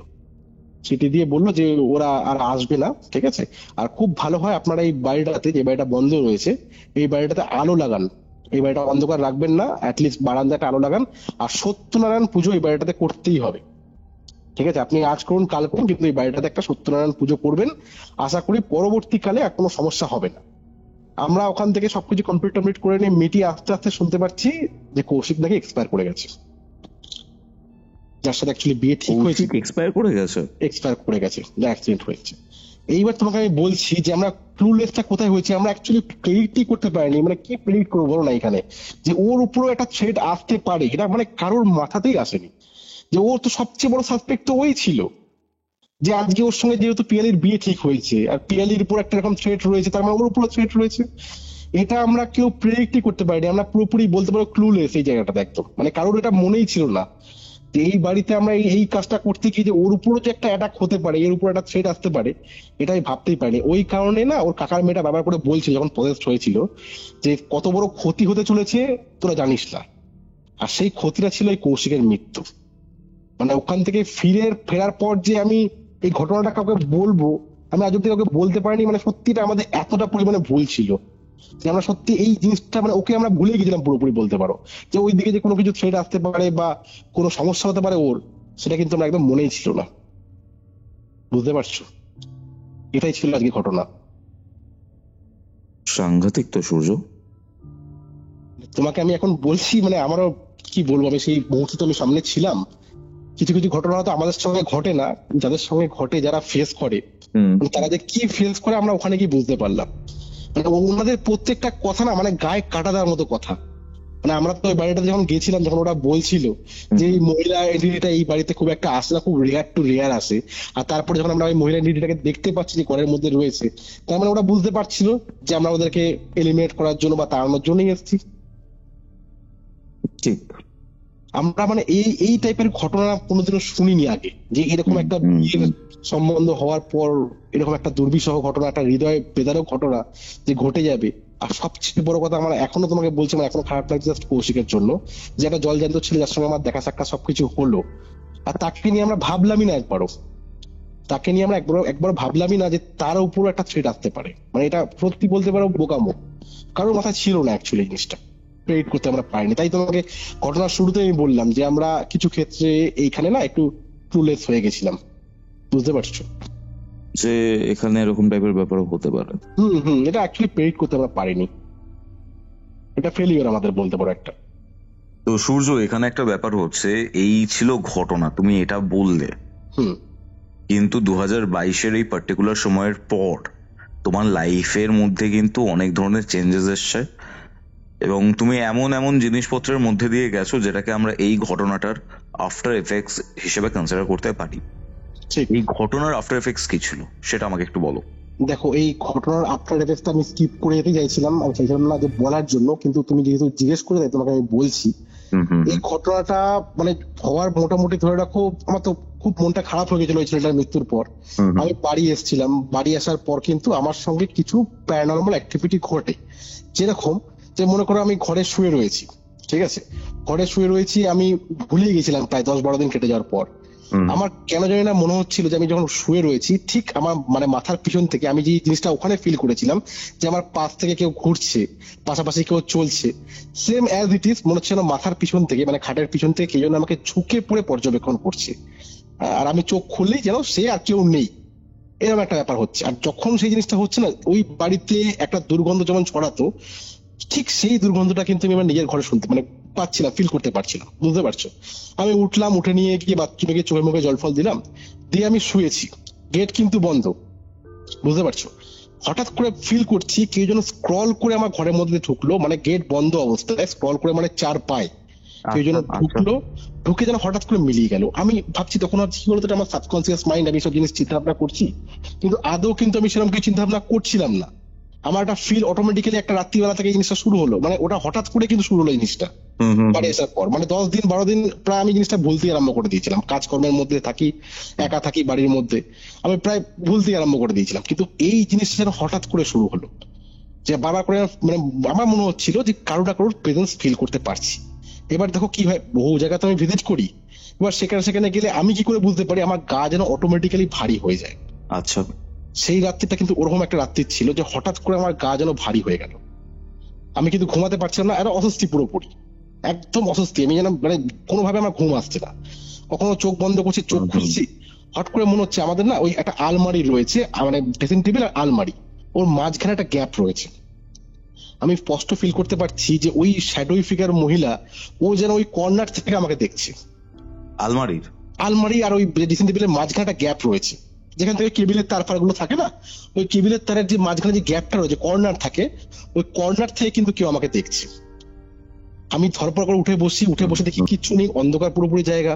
কিছুক্ষণ হেলান দিয়ে বসি, যে ভাবছি যেটা এতবার এরকম হচ্ছে, এটা কি মনের ভুল। সেম স্মেল হঠাৎ করে আবার শুরু হলো, মানে ওই যে দুর্গন্ধটা আমি বাড়িতে গিয়ে পেতাম, সেম স্মেল। আমি তখন বুঝতে পারছি না যে এই জিনিসটা হঠাৎ করে কেন শুরু হলো। আমি চিন্তা করছি মনের ভুল বা এরকম কিছু, হট করে ফিল করছি কি বলতো, ওই যে জিনিসটাকে আমি কর্নারে দেখছিলাম সেটা যেন মনে হচ্ছে আরেকটু উপরে উঠে সিলিং এর দিকে উঠে গেছে। সিলিং এ উঠে গেছে? সিলিং এ উঠে গেছে, আমার এরকম ফিল হচ্ছে না, সিলিং এর দিকে উঠে গেছে ওই কর্নার থেকে। তখন আমি বুঝতে পারলাম যে এতবার কিন্তু এত ডেলিভারেটলি কিন্তু ভুল হওয়ার কথা নয়, এটা কিন্তু ইচ্ছাকৃত ভাবে কেউ হচ্ছে, আর যেটা কিন্তু হওয়ার কথা নয়। তখন আমি বুঝতে পারলাম যে আমি ওই বাড়ি থেকে আসার পর না কিছু না কিছু আমার সাথে কানেক্টেড হয়ে গেছে, কিছু না কিছু কানেক্টেড হয়ে গেছে। আমি সঙ্গে সঙ্গে কি করলাম, কিছু প্রক্রিয়া আমি জানতাম, গুরুভাইয়ের মাধ্যমে কিছু প্রক্রিয়া আমি শিখেছিলাম। সেটা হচ্ছে ওই গঙ্গা জল একদম গেটের দুয়ারে ছাড়িয়ে দিলাম, আর দুটো ধূপকাঠি জ্বলিয়ে দিলাম। ঠিক আছে, আমার ঘরে খুব একটা ঠাকুরের ফটো নেই, সবচেয়ে বড় সমস্যা হচ্ছে এইটা যে আমার ঘরে কোনো ঠাকুরের সেভাবে ফটো নেই। ধূপকাঠি ফুপকাঠি জ্বালিয়ে দিলাম, জ্বালিয়ে দিয়ে কিছুক্ষণ গেটটা খুলে রাখলাম, খুলে রেখে কিছুক্ষণ গায়ত্রী মন্ত্র পড়লাম, পরে শুয়ে পড়লাম। ভাবলাম প্রবলেম হয়তো সলভ হয়ে গেছে, আর হয়তো এই জিনিসটা নেক্সট টাইম রিপিট হবে না। তোমাকে বললে বিশ্বাস করবে না, আমি যেখানে কাজ করি, মানে যে প্রাইভেট ফার্মে আমি রয়েছি, সেই প্রাইভেট ফার্মের আমি একবার টয়লেটে গেছি, মানে ওয়াশরুমে যেমন যাই আমি, সন্ধ্যের দিক হয়েছে, মোটামুটি সব স্টাফরা বেরিয়ে গেছে, আমিও বেরোবো করছি, মানে আর কিছুক্ষণের মধ্যে বেরিয়ে যাবো। আমি গিয়ে চোখ মুখে জল ফল দিয়ে বেরোবো, মানে জাস্ট বাথরুম টাথরুম করে বেরিয়েছি, দেখছি যেখান থেকে আমি মানে মানে বাথরুম করে বেরোচ্ছি ওর পাশেই দেখছি এই বলো চাপ চাপ রক্ত পড়া। আমার চোখ হঠাৎ করে যেতে আমার গা মানে শিউরে উঠেছে রক্ত দেখে। মেলস টয়লেটে? মেলস টয়লেটে হঠাৎ দেখছিলাম রক্ত পড়া। আমি কিন্তু তখন না মানে আমি বুঝতে পারছি যে এটা কিন্তু খুব খারাপ একটা সংকেত আসছে। আমি জানি না তোমার সঙ্গে এরকম কোনো ঘটনা ঘটেছে কিনা, যে এরকম কি আদৌ হয় যে কোনো জায়গা থেকে ভিজিট করে আমি আসলাম তারপর থেকে এরকম ভাবে জুড়ে যায়। আমি তো আমার দেখো আমি এত জায়গায় ভিজিট করি, কোনোদিনও কিন্তু এরকম ঘটনা আমার সঙ্গে ঘটেনি যে সে আমার সঙ্গে কানেক্ট হয়ে বাড়িতে অব্দি এসছে। সৌভিকের সঙ্গে এরকম ঘটনা ঘটেছিল একবার, আমি তোমাকে বলেছিলাম ঘটনাটা, কিন্তু আমার সঙ্গে এটা কিন্তু প্রথমবার এমন হচ্ছে যে এই জিনিসটা কিন্তু প্রবলেম আরো বাড়ছে, যে প্রবলেমটা আমি ভেবেছিলাম। আমি জানি না তোমার সঙ্গে এরকম কোনো ঘটনা ঘটেছে কিনা সত্যি। ভিজিটের যে ব্যাপারটা বলছো, আমি বেশ কিছু ক্রিটিক্যাল কেস হ্যান্ডেল করেছি, ঠিক আছে। ওকে। এবার বেশ কিছু ক্ষেত্রে বাস্তু ভিজিট করতে হয়, নহলে তুমি এক্স্যাক্ট যে প্রবলেমের সোর্স এবং প্রবলেমের গভীরতাটা কতটা যেটা বুঝতে পারবে না। মানে এরকম একটা কেস ঘটেছিল, দেখো মানে আমার তো ইনিশিয়েশন যেটা বলো নর্থ বেঙ্গলের একটা হোমস্টেতে প্যারানর্মাল অ্যাক্টিভিটি ফিল করা বলো বা যাই বলো, মানে ওটা খুব বাজে একটা কেস হয়েছিল, আমি ওটা ভাবতেও চাই না। তারপরে আগরপাড়ার যে ব্যাপারটা, এবার এই যে আগরপাড়ার ওখানে একটা পার্টিকুলার জায়গা ছিল, আমি তোমায় বলি, তাহলে তুমি তো শুনেইছো, অনেক অডিয়েন্সও শুনেছে। আমি একটা পার্টিকুলার জায়গায় বলছিলাম যে আমি দোতলার একটা সিঁড়ি থেকে নেমে আসছি, নেমে আসার সময় আমি সামনে দেখছি যে একটা খুব বড় কালো কিছু একটা রয়েছে, এবং মানে আমি বুঝতে পারছিলাম it is a very negative thing, যার একদম সামনাসামনি আমি দাঁড়িয়ে রয়েছি। আমি চোখটা বন্ধ করেছি, পলক ফেলেছি, দেখছি যে সে নেই। আমি একদম দৌড়ে নিচে নেমেছি, সব লাইট জ্বালিয়ে দিয়েছি, সুইচ বোর্ড ছিল কোনটা পার্টিকুলার লাইটের সুইচ তো বুঝতে পারছি না, জ্বালিয়ে দিয়েছি, এবং আমি দৌড়ে বাথরুমের দিকে যাচ্ছি। এবার বাথরুমের দিকে যখন যাচ্ছি মনে হচ্ছে পেছনে কেউ ফলো করছে, দরজাটা খুললাম, দরজাটা খুলে ওয়াশরুমে ঢুকে ছিটকিনি দিয়ে দিয়েছি, বাইরে 3বার নখের শব্দ হলো, ঠিক আছে। মারাত্মক ঘটনা, মারাত্মক মানে এটা একদম, এটা এই বিষয়টা কি বলতো 2019-এর পর থেকে আমার সাথে এরকমটা একটা ব্যাপার ঘটেছিল। আর এটা তোমার মানে এই লকডাউনের পর পরের এই ঘটনাটা, মানে আগরপাড়ার যে বিষয়টা, ঠিক আছে। এই সময় আমি কিছু স্পিরিচুয়াল প্র্যাকটিসেস এর মধ্যে ছিলাম। 2019-এ এই প্রবলেমটা যেহেতু হয়েছিল, তারপর থেকে স্পিরিচুয়ালিটির দিকে তখন থেকে আমার টার্ন নেওয়া, ঠিক আছে। এবং বেশ কিছু জিনিসপত্র প্র্যাকটিসের মধ্যে ছিলাম, বেশ কিছু ব্যাপারের মধ্যে আমি ছিলাম। এবার আমি ওই মানে আমি আগরপাড়ার বাড়িটার ব্যাপারে যদি বলি, আমি বাথরুমের ভেতরে ছিলাম। আমি আগে যখন একটা ভিডিও বানিয়েছিলাম মানে এই কেসটা বলার সময়, দেখো সবকিছু সব সময় রিভিল করতে নেই, একটা সার্টেন টাইমের আগে অবধি তুমি সেটাকে বলতে পারো না, আর আমি এইসব বলিও না। আমি জাস্ট ওখানে হনুমান চালিসা পড়ার একটা কথা বলেছিলাম, বাট হনুমান, আর আমি মনে মনে বলছিলাম ভগবান আমাকে বাঁচিয়ে দাও, এরকম ভুল আমি আর কখনো করবো না, এরকম জায়গা আমি আর কখনো আসবো না। বাট আমি একটা খুব মজার কথা বলি সূর্য, ভগবান কিন্তু এই জিনিসটা হয়তো চাননি। ভগবান হয়তো আমার জন্য অন্য একটা পাথই ডিসাইড করে রেখেছিল, অন্য একটা পথের দিকেই হয়তো আমার যাওয়ার ছিল। শুধু হনুমান চালিসা না, বেশ কিছু প্র্যাকটিসেস থাকে, তান্ত্রিক প্র্যাকটিসেস থাকে বা যাই থাকে, সেই জিনিসটা আমি করি। করার পর বাথরুমে থেকে বেরোই এবং আমি উপরে উঠে যাই। আর যখন রাতে ঘুমোচ্ছি না, মনে হচ্ছে যে বেডের চারিপাশে কেউ ঘুরছে। এটা যারা যারা আমার ওই নিজস্ব হন্টিং এক্সপিরিয়েন্সটা শুনেছিলাম, আমি একটা ভিডিও করে বলেছিলাম ওটা বুঝতে পারবে, যে বেডের চারিপাশে কেউ ঘুরছে, নজর লাগছে। বুঝতে পারছি। আমার যেটা মনে হয় যে এই জিনিসটা আমার ক্ষতি করে দিত, বাট আমি কিছু একটা প্রোটেকশন ক্রিয়েট করেছিলাম, কিছু দেহবন্ধন বা আরো অনেক তো পদ্ধতি, দেহবন্ধন শুধুমাত্র একটা টার্মই আমরা শুনি, অনেক কিছু হয়, সেটা করা ছিল বলে সে ডাইরেক্টলি এসে কোনো ক্ষতি করতে পারেনি। আমি তারপরে 2 সপ্তাহ কিন্তু কোনো ভিডিও আপলোড করতে পারিনি তখনকার দিনে। Actually তোমার এটা গুরুবল বলতে পারি আমি, যে তোমার এটা গুরুবল সত্যি খুব ভালো স্ট্রং বলে তুমি কিন্তু ওই সিচুয়েশন থেকে বেরিয়ে আসতে পেরেছো। আর তুমি যেটা একদম, বলতে একদম, মানে দেখো তান্ত্রিক প্র্যাকটিসেস অনেকেই করেন, কিন্তু বাঁচতে হয়তো অনেকেই পারেন, অনেক বাজে এফেক্ট হয়েছে তাদের, ঠিক আছে? মানে তুমি যেরকম বলছো যে ভাই তুমি গেছিলে ওখানে, তারপরে তোমার সাথে জুড়ে গেছে, তুমি বিভিন্ন ভাবে ভয় পাচ্ছ, তোমাকে থ্রেটনিং করছে, তোমার তো লাইফ ডেঞ্জারের ব্যাপার চলে এসেছিল সূর্য। একদমই একদমই একদমই তাই। এবার আমি তোমার বিষয়টা, মানে তুমি যেহেতু জিজ্ঞেস করলে তাই জন্য আমি বলছি যে আমিও এই রিসেন্ট, ঠিক আছে, ওকে, একটা পার্টিকুলার জায়গাতে যাই এবং সেখানে ভিজিট করি। আচ্ছা, তাদের বাড়িটা খুবই নেগেটিভ, এন্ড তোমাদের ওই দিকেরই জায়গা, ঠিক আছে? আমি এক্সাক্ট লোকেশন বলবো না। হ্যাঁ, 5 তারিখে তাদের পুরো ক্লেনজিং এর ব্যাপারটা রয়েছে, 5 তারিখে আমরা ক্লেনজিং করবো তাদের। ওখানে যাওয়ার পর একটা নেগেটিভ ভাইবস তো ছিলই, মানে ওনাদের বাড়িতে যাওয়ার আগে তিনি আমাদের সাথে কন্ট্যাক্ট করেছেন, আমার সাথে কন্ট্যাক্ট করেছে, ঠিক আছে? আমি বার্থচার্ট ফার্চার্ট সবকিছু দেখেছি।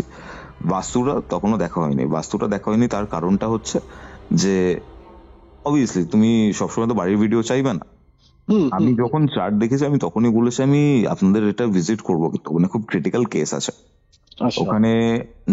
যাওয়ার পর বিভিন্ন ধরনের বিষয় ফিল করতে পারি, এবং ওনাদের বাড়িতে যাওয়ার আগে আমাদের একটা ক্রিয়া চলছিল ওনাদের এই বিষয় নিয়েই। আচ্ছা, আমাদের দেখো একটা এই তান্ত্রিক কাজ না, মানে একা হয় না, ঠিক আছে? একটা মানে বিভিন্ন মানুষের বিভিন্ন দায়িত্ব থাকে, কেউ চণ্ডীপাঠ করে, কেউ একটা পার্টিকুলার কবচ করছে, কেউ অন্য একটা কবচ করছে, আমি ডিটেলসে যাচ্ছি না। বাট রাতে যখন কাজ হচ্ছে সেই সময়ে আমাদের, মানে আমার সাথে যারা কাজ করেন একজনের হার্ট অ্যাটাক হয়, ঠিক আছে? সরি, হার্ট অ্যাটাকই হয়েছিল তার, কারণ তার ওপেন হার্ট সার্জারি হয় তারপরে। আচ্ছা আচ্ছা, কোনো মানে তার সাথে আমার কথাবার্তা হয়েছে, তিনি এখনো সুস্থ হয়ে উঠতে পারেন, এটা 1.5 মাস হয়ে গেছে, 1.5 মাস আগের কেস ওটা। তারপর থেকে কিন্তু ওই কেসটা বেশ অনেকদিন ঝুলেছিল। তারপরে অনেক রকমের প্রসিজিওর্স করার পর 5 তারিখে আমরা ফাইনালি ক্লেনজিং এর কাজটা করব। আচ্ছা, মানে বিশ্বাস করতে পারবে না, আমি বলছি অন রেকর্ডিং বলাটা কতটা ঠিক হবে, আমি কেন কেসটা ক্লোজ হয়নি তাও বলছি, মানে খুব মারাত্মক লেভেলের ব্ল্যাক ম্যাজিক তাদের উপর করা হয়েছিল। এবার কেসের মানে আমি যখন ওদের বাড়িতে গেছি, বাড়িতে ভিজিট করেছি, তারপর তো বোঝাই যায় যে তুমি কোনো প্রোটেকশন নিচ্ছ, তোমার উপর যারা ব্ল্যাক ম্যাজিক করছে তারা বুঝতে পারে।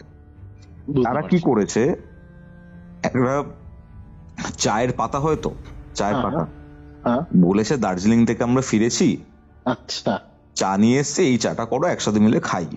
আচ্ছা আচ্ছা, বিশ্বাস করবে না, চায়ের লিকার চা বানিয়েছে, দার্জিলিং এর চা লিকারই তো বেশি ভালো হয়, ফ্লেভারটা পাওয়া যায়, এটা বলে লিকার চা করেছে। ভদ্রলোক নিজে কিন্তু চাটা খাননি, বলে চাটা দিয়েছে, ফোন ঘাটছে, আর এনারা খেয়েছে।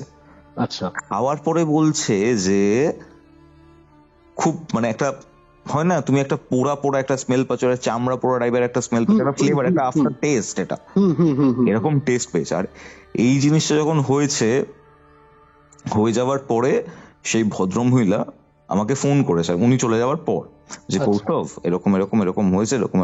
আমি বলছি আপনার খেলেনটা কেন জিনিসটা? আর আমি এখানে একটা বলে রাখি, যারা যারা শুনছেন তাদের উদ্দেশ্যেই বলছে, আপনাদের যদি মনে হয় যে আপনাদের সাডেনলি কোনো প্রবলেম চলছে, ইভেন সূর্য আমি তোমাকেও বলছি, কারণ তোমার এখন বেশ কিছু প্রবলেম চলছে লাইফে, তুমি স্টুডিওতে এলে তোমার সাথে এই বিষয়টা নিয়ে কথা বলবো, তোমার চারটাও দেখে নেবো আমি, যেটা কথা হলো মানে অফ দ্য রেকর্ডিং।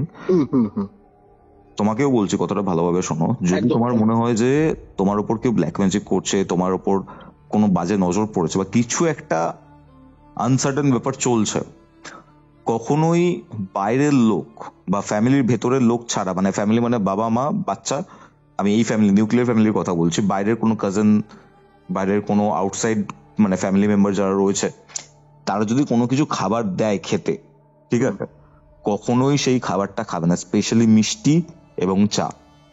ওকে, আচ্ছা আচ্ছা, আমার এই ব্যাপারটা জানা ছিল না। কারণ খাবারের মাধ্যমেই কিন্তু এই সকল জিনিস আদান প্রদান আমাদের করা ভেতরে হয়। যায়। বুঝতে পারছি, বুঝতে পারছি। আর এই কেসটাও সেম। তারপর আমি বলি তোমাকে, আফটার এফেক্টের কথা বললে তো, আফটার এফেক্টের ব্যাপারটা কিরকম। আফটার এফেক্ট ফার্স্টে আমাদের সাথে যিনি কাজ করেন একজনের তো ওপেন হার্ট সার্জারি হলো, ঠিক আছে। মানে যদি কাউকে কিছু করতে না পারে তাহলে আমরা যারা কাজ করছি আমাদের ওপর এফেক্টটা আসে, কারণ তাকে তো প্রোটেক্ট করে দিয়েছি, এবার নিজেদেরও প্রোটেকশন রয়েছে।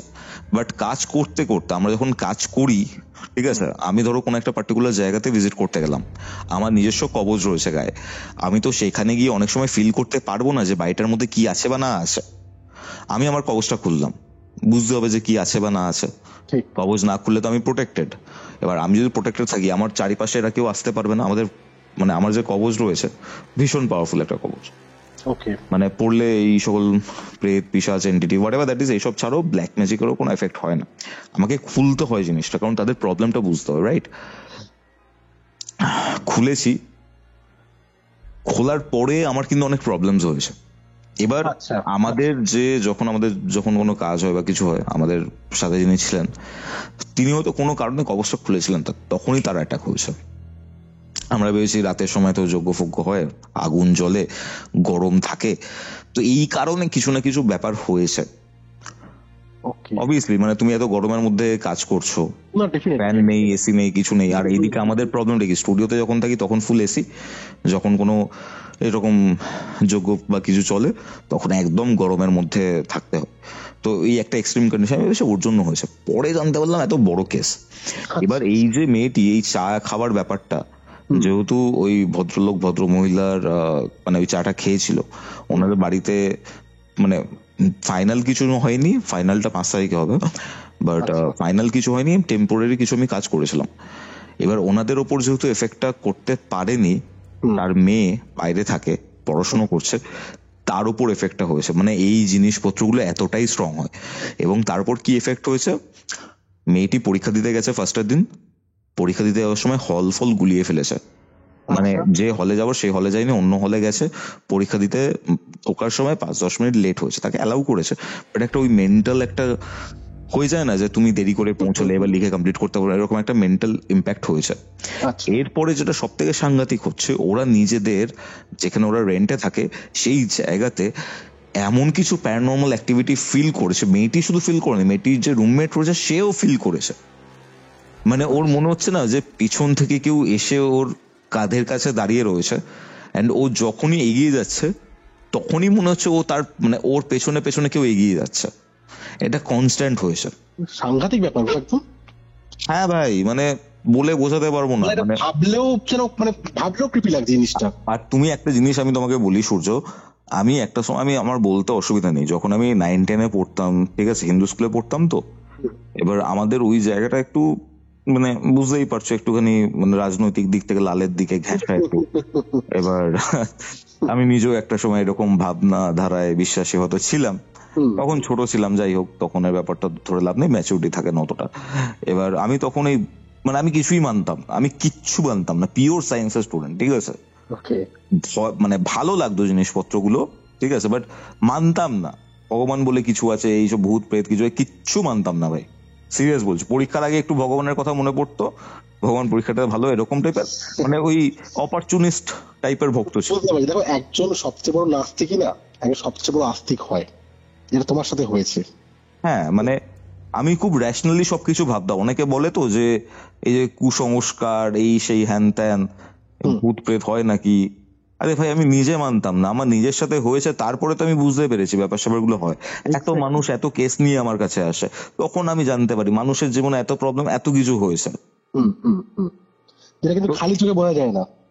হ্যাঁ ভাই, মানে আমার একজন মানে আমার সাথে যোগাযোগ করেছিলেন বেশ কিছু মাস আগে, তোমাদের ওই দিকেরই, এক্সাক্ট জায়গার নাম বলবো তোমাকে মনে আছে? তুমি রেকর্ডিং করেছিলাম, আমি বললাম যে তোমাদের ওইদিকে যাচ্ছি, তুমি বললে হ্যাঁ তোমার যদি কোনো লোকাল হেল্প লাগে তুমি আমাকে বলো। ভাই মেয়েটির গর্ভ নষ্ট করার চেষ্টা করা হয়েছিল, যে মেয়েটির বাড়িতে গেছিলাম, যার বাড়িতে কাজ করা হয়েছিল, মেয়েটির গর্ভ নষ্ট করার কাজ হয়েছিল।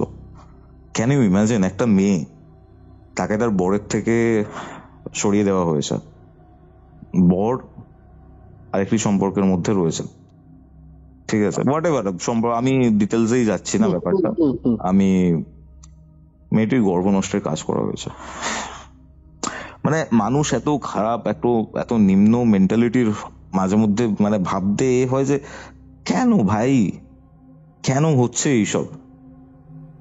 আমি অ্যাকচুয়ালি এই কথাবার্তাগুলো কেন বললাম বলো তো, ভেতরে অনেক কথা জমে থাকে, তো এবার আমরা তো সবসময় বলতে পারি না। একদমই না, তুমি জিজ্ঞাসা করলে তাই জন্য আমি বললাম। মানে আর আমি তোমাকে এটাও বলবো, তোমার এখন প্রবলেম হচ্ছে বা তুমি এই আফটার এফেক্টস এর কথা বলছো, ইভেন তোমার এখন রিসেন্ট যে প্রবলেম হচ্ছে সূর্য, আমি বলবো যে তুমি কিছুদিন মানে এরকম টাইপের জায়গাতে যেও না। কারণ তুমি বলছিলে তো ভাই তোমার কিছু মানে ফ্যামিলিগতভাবে বা অলরেডি 2-3টে কল আসছে, তার মধ্যে মানকুণ্ড থেকে একটা কল আসছে বারবার করে, ওরকম প্রবলেমে রয়েছে, সেটা তোমাকে অফ দ্য রেকর্ডে বললাম। আমি চিন্তা করছি যে এই কয়েকটা দিন একটুখানি না এগুলো স্কিপ করতে হবে। আমি মানে ইভেন আমি ভাই এমন ছেলে, আমি সিরিয়াসলি বলছি, অনেকে কিউরিওফাইড শোনে, এবার একদম রিয়েল যে ঘটনা কিউরিওফাইডে তুলে ধরা হয়, অনেকে নিতে পারেন না। আমি তাদেরকেও বলি, ইভেন অনেক প্রেগনেন্ট মহিলা আছেন যারা, আমি তাদেরকেও বলি এই সময়টা একটু যখন প্রবলেম হচ্ছে, তো এই সময়টা কিউরিওফাইড শোনাটা আপনারা বন্ধ রাখুন। মানে কেউ কোনো ইউটিউবার বলে না কিন্তু আমার ভিডিও দেখবেন না, আমি হয়তো একমাত্র যাই বলি এই কিছু সময়ের জন্য কিউরিওফাইড শুনবেন না, রাইট? তো কারণ দেখো মানুষের জীবনটা তো আগে, ঠিক আছে? একদম একদম একদমই তাই। একটা মানুষকে হেল্প করতে পারার মতো মানুষ খুব কম আছে, মানুষের ফায়দা তোলে লোকজন, জানো তো? যখন তুমি বিপদের মধ্যে রয়েছে মানুষজনের ফায়দা তোলা হয়, আমি যা দেখলাম এতদিনে। যাই হোক, হ্যাঁ, তারপরে কি হলো, বাথরুমে রক্ত পড়ার ব্যাপারটা? তারপর ওরকম তো হলো, হওয়ার পর থেকে কি হচ্ছে যে বাড়ির মধ্যে না আমার আরো কিছু অ্যাক্টিভিটি হচ্ছে, যেমন ধরো এই দুধ চাল থেকে দুধ পুড়ে যাচ্ছে, বুঝতে পারছো? আর সন্ধ্যের পর তারপর সারাদিন মোটামুটি একরকম রয়েছি, সন্ধ্যের পর থেকে হঠাৎ হঠাৎ করে আমার গা ভারী হয়ে যাচ্ছে। আচ্ছা আচ্ছা আচ্ছা। এইবার একটা তোমাকে ঘটনা বলবো, এটার আমি তোমাকে প্রমাণও দেবো। সেটা হচ্ছে যে আমাদের ঠিক বাড়ির সামনে একটা লাইট পোস্ট রয়েছে, এই লাইট পোস্টের সামনে একটা কাক প্রত্যেক দিন মানে ওই ঘটনা হওয়ার পর থেকে সন্ধ্যেবেলা মানে 8টা-9টার পর থেকে ওকে দেখা যেত ঠিক আমার বাড়ির দিকে মুখ করে। এটা ভিডিও রয়েছে, ঠিক আছে? এই ভিডিও রয়েছে, তোমাকে ভিডিওটা পাঠিয়ে দেবো আমি, ভিডিওটা তুমি দেখতে পারবে যে এটা ভিডিওটা করেছি শুধু আমি একা না, আমার বাড়ির লোকরা পর্যন্ত দেখছে এটা, যে এই কাকটা কি করতো, রোজ এসে বসতো এই মোটামুটি ধরে রাখো রাত্রি থাকতো, আমি তো অনেক রাত অব্দি উঠতাম, উঠে দেখতাম যে আছে কিনা, 2:30-3টে অব্দি থাকতো, তারপর কিন্তু দেখা যেত না। ও কিন্তু অন্যদিকে না, ঠিক আমার বাড়ির দিকে মুখ করে বসে থাকতো। মানে এমনও হয়েছে যে আমার বাবা মানে টর্চ মারছে, আমি ভিডিও করছি, এরকম অবস্থা, মানে অবাক সবাই, এটা মানে দেখছি আমরা অবাক হয়ে যাচ্ছি। তারপর থেকে কিন্তু এই জিনিসগুলো বাড়ির মধ্যে হচ্ছে। ইভেন মা বুঝতে পারছে যে কোনো সমস্যা আমার হচ্ছে, ঠিক আছে? আমার মানে একটুখানি হেলথ তো সমস্যা হচ্ছিল, কাজের দিকে একটুখানি অনীহা চলে এসেছিল, বা ওই লঙ্কা পোড়া অনেক কিছু করছে কিন্তু কোনো স্মেল বেরোচ্ছে না, কোনো স্মেল আসছে না। তখন আমি বাধ্য হয়ে না আমি আমার গুরু ভাইয়ের কাছে শরণাপন্ন হই, যে আমি আপনাকে আগে বলা উচিত ছিল, অ্যাকচুয়ালি আমি ভাবতে পারিনি যে এই জিনিসটা আমার সঙ্গে ঘটে যাবে। আমার মনে হচ্ছে আমার সঙ্গে কিছু জুড়ে গেছে, কিছু কানেক্টেড হয়ে গেছে। তখন এই ব্যাপারগুলো তো বাবা আমার সঙ্গে ডিসকাস করার মতো নয়, বা আমাকে বললে তো উনি পরবর্তীকালে এই জিনিসগুলো মানে আরো চিন্তা করবে আর আমাকে অ্যালাউ করতে নাও পারে, যে তুই যাবি না, আমি আমার দিব্যি দিলাম তুই যাবি না, অনেক বাবা মারা যেগুলো করে। সেই জন্য বাবা আমার সাথে আমি ডিসকাস করতে পারছি না জিনিসগুলো, কিন্তু বলতে তো হবে কাউকে। তো সেই সময় আমি গুরু ভাইকে বললাম, তো গুরু ভাই আমাকে বলছে তুই একটা কাজ কর, তুই না ওই লেবু আছে পাতিলেবুর মধ্যে 2-3টে লবঙ্গ ইনজেক্ট করে নিয়ে বালিশের তলায় রেখে শুয়ে দেখতো পরের দিনকে লেবুটার কোনো চেঞ্জেস আসছে কিনা। তো আমি একবার করেছিলাম, আমি করে আমি দেখছি যে লেবুটা না মানে একদিনে কিন্তু ওর রূপ চেঞ্জ হয়ে গেছে, মানে একটা রাতে কিন্তু পুরো লেবুর পুরো মানে ভলিউম চেঞ্জ হয়ে গেছে, পুরোপুরি কালো হয়ে গেছিল।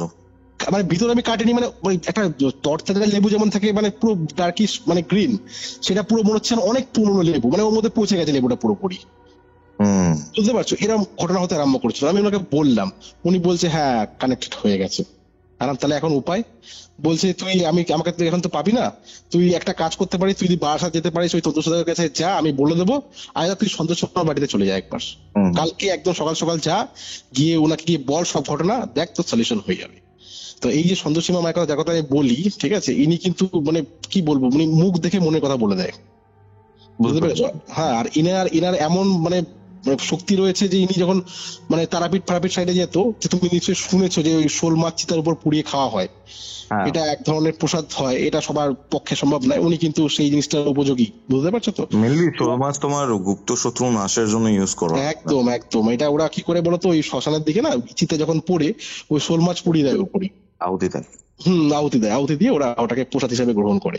তো যাই হোক, আমি ওনাকে গিয়ে ওনার কাছে পুরো শরণাপন্ন হলাম, ওনাকে বললাম যে আমি এই ঘটনাটা হয়েছে, তারপর থেকে কিন্তু আমার সঙ্গে এই ঘটনাগুলো ব্যাক টু ব্যাক হচ্ছে। বাড়ির মধ্যে দুধ পুড়ে যাওয়া তো খুব একটা শুভ ব্যাপার নয়, অশুভ ব্যাপার, বাড়ির সামনে এরকম কাক এরকম দেখা যাচ্ছে। তো উনি বলছে যে কোথায় গেছিলি, সব জিজ্ঞেস করলো, আমি সবকিছু বললাম।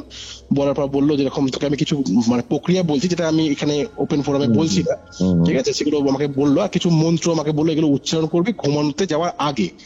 আর ওই কৃষ্ণের পালক একদম বিছানায় যেখানে ঘুমাবি তার মাথার তলা রেখে তুই শুবি, আর যেগুলো আমি বললাম সেগুলো কর। আর উনি আমাকে একটা ওই কবচ দিয়ে দিয়েছিল, ঠিক আছে, বলছে কবচটা এখন আপাতত খোলার দরকার নেই, প্রবলেম যখন সলভ হবে, যদি মনে হয় খুলতে হবে তো খুলবি, খুলে গঙ্গা জলে ফেলে দিবি বা কোনো তুলসী তলায় গিয়ে ওদেরকে দান করে আসবি। এগুলো কর, দেখ তোর এই জিনিসগুলো ঠিকঠাক হয়ে যাবে। আর যেটা তোর সময় খারাপ তুই বলছিস, সেটার জন্য তোকে আমি একটা উপায় বলে দিচ্ছি, সেটা হচ্ছে পুরনো কোনো জুতো পরে রাস্তা 3 মাথার মোড়ে যাবি, গিয়ে ওই জুতোটাকে খুলে আর জুতোটা তাকাবি না, উল্টো পায়ে বাড়ি চলে আসবি। আমি এগুলো করেছি। এই জিনিসটা কিন্তু তুমি করেছিলে বললে, এই যে এখানে একটা কথা বলি, এই জিনিসটা কিন্তু খুব ডেঞ্জারাস।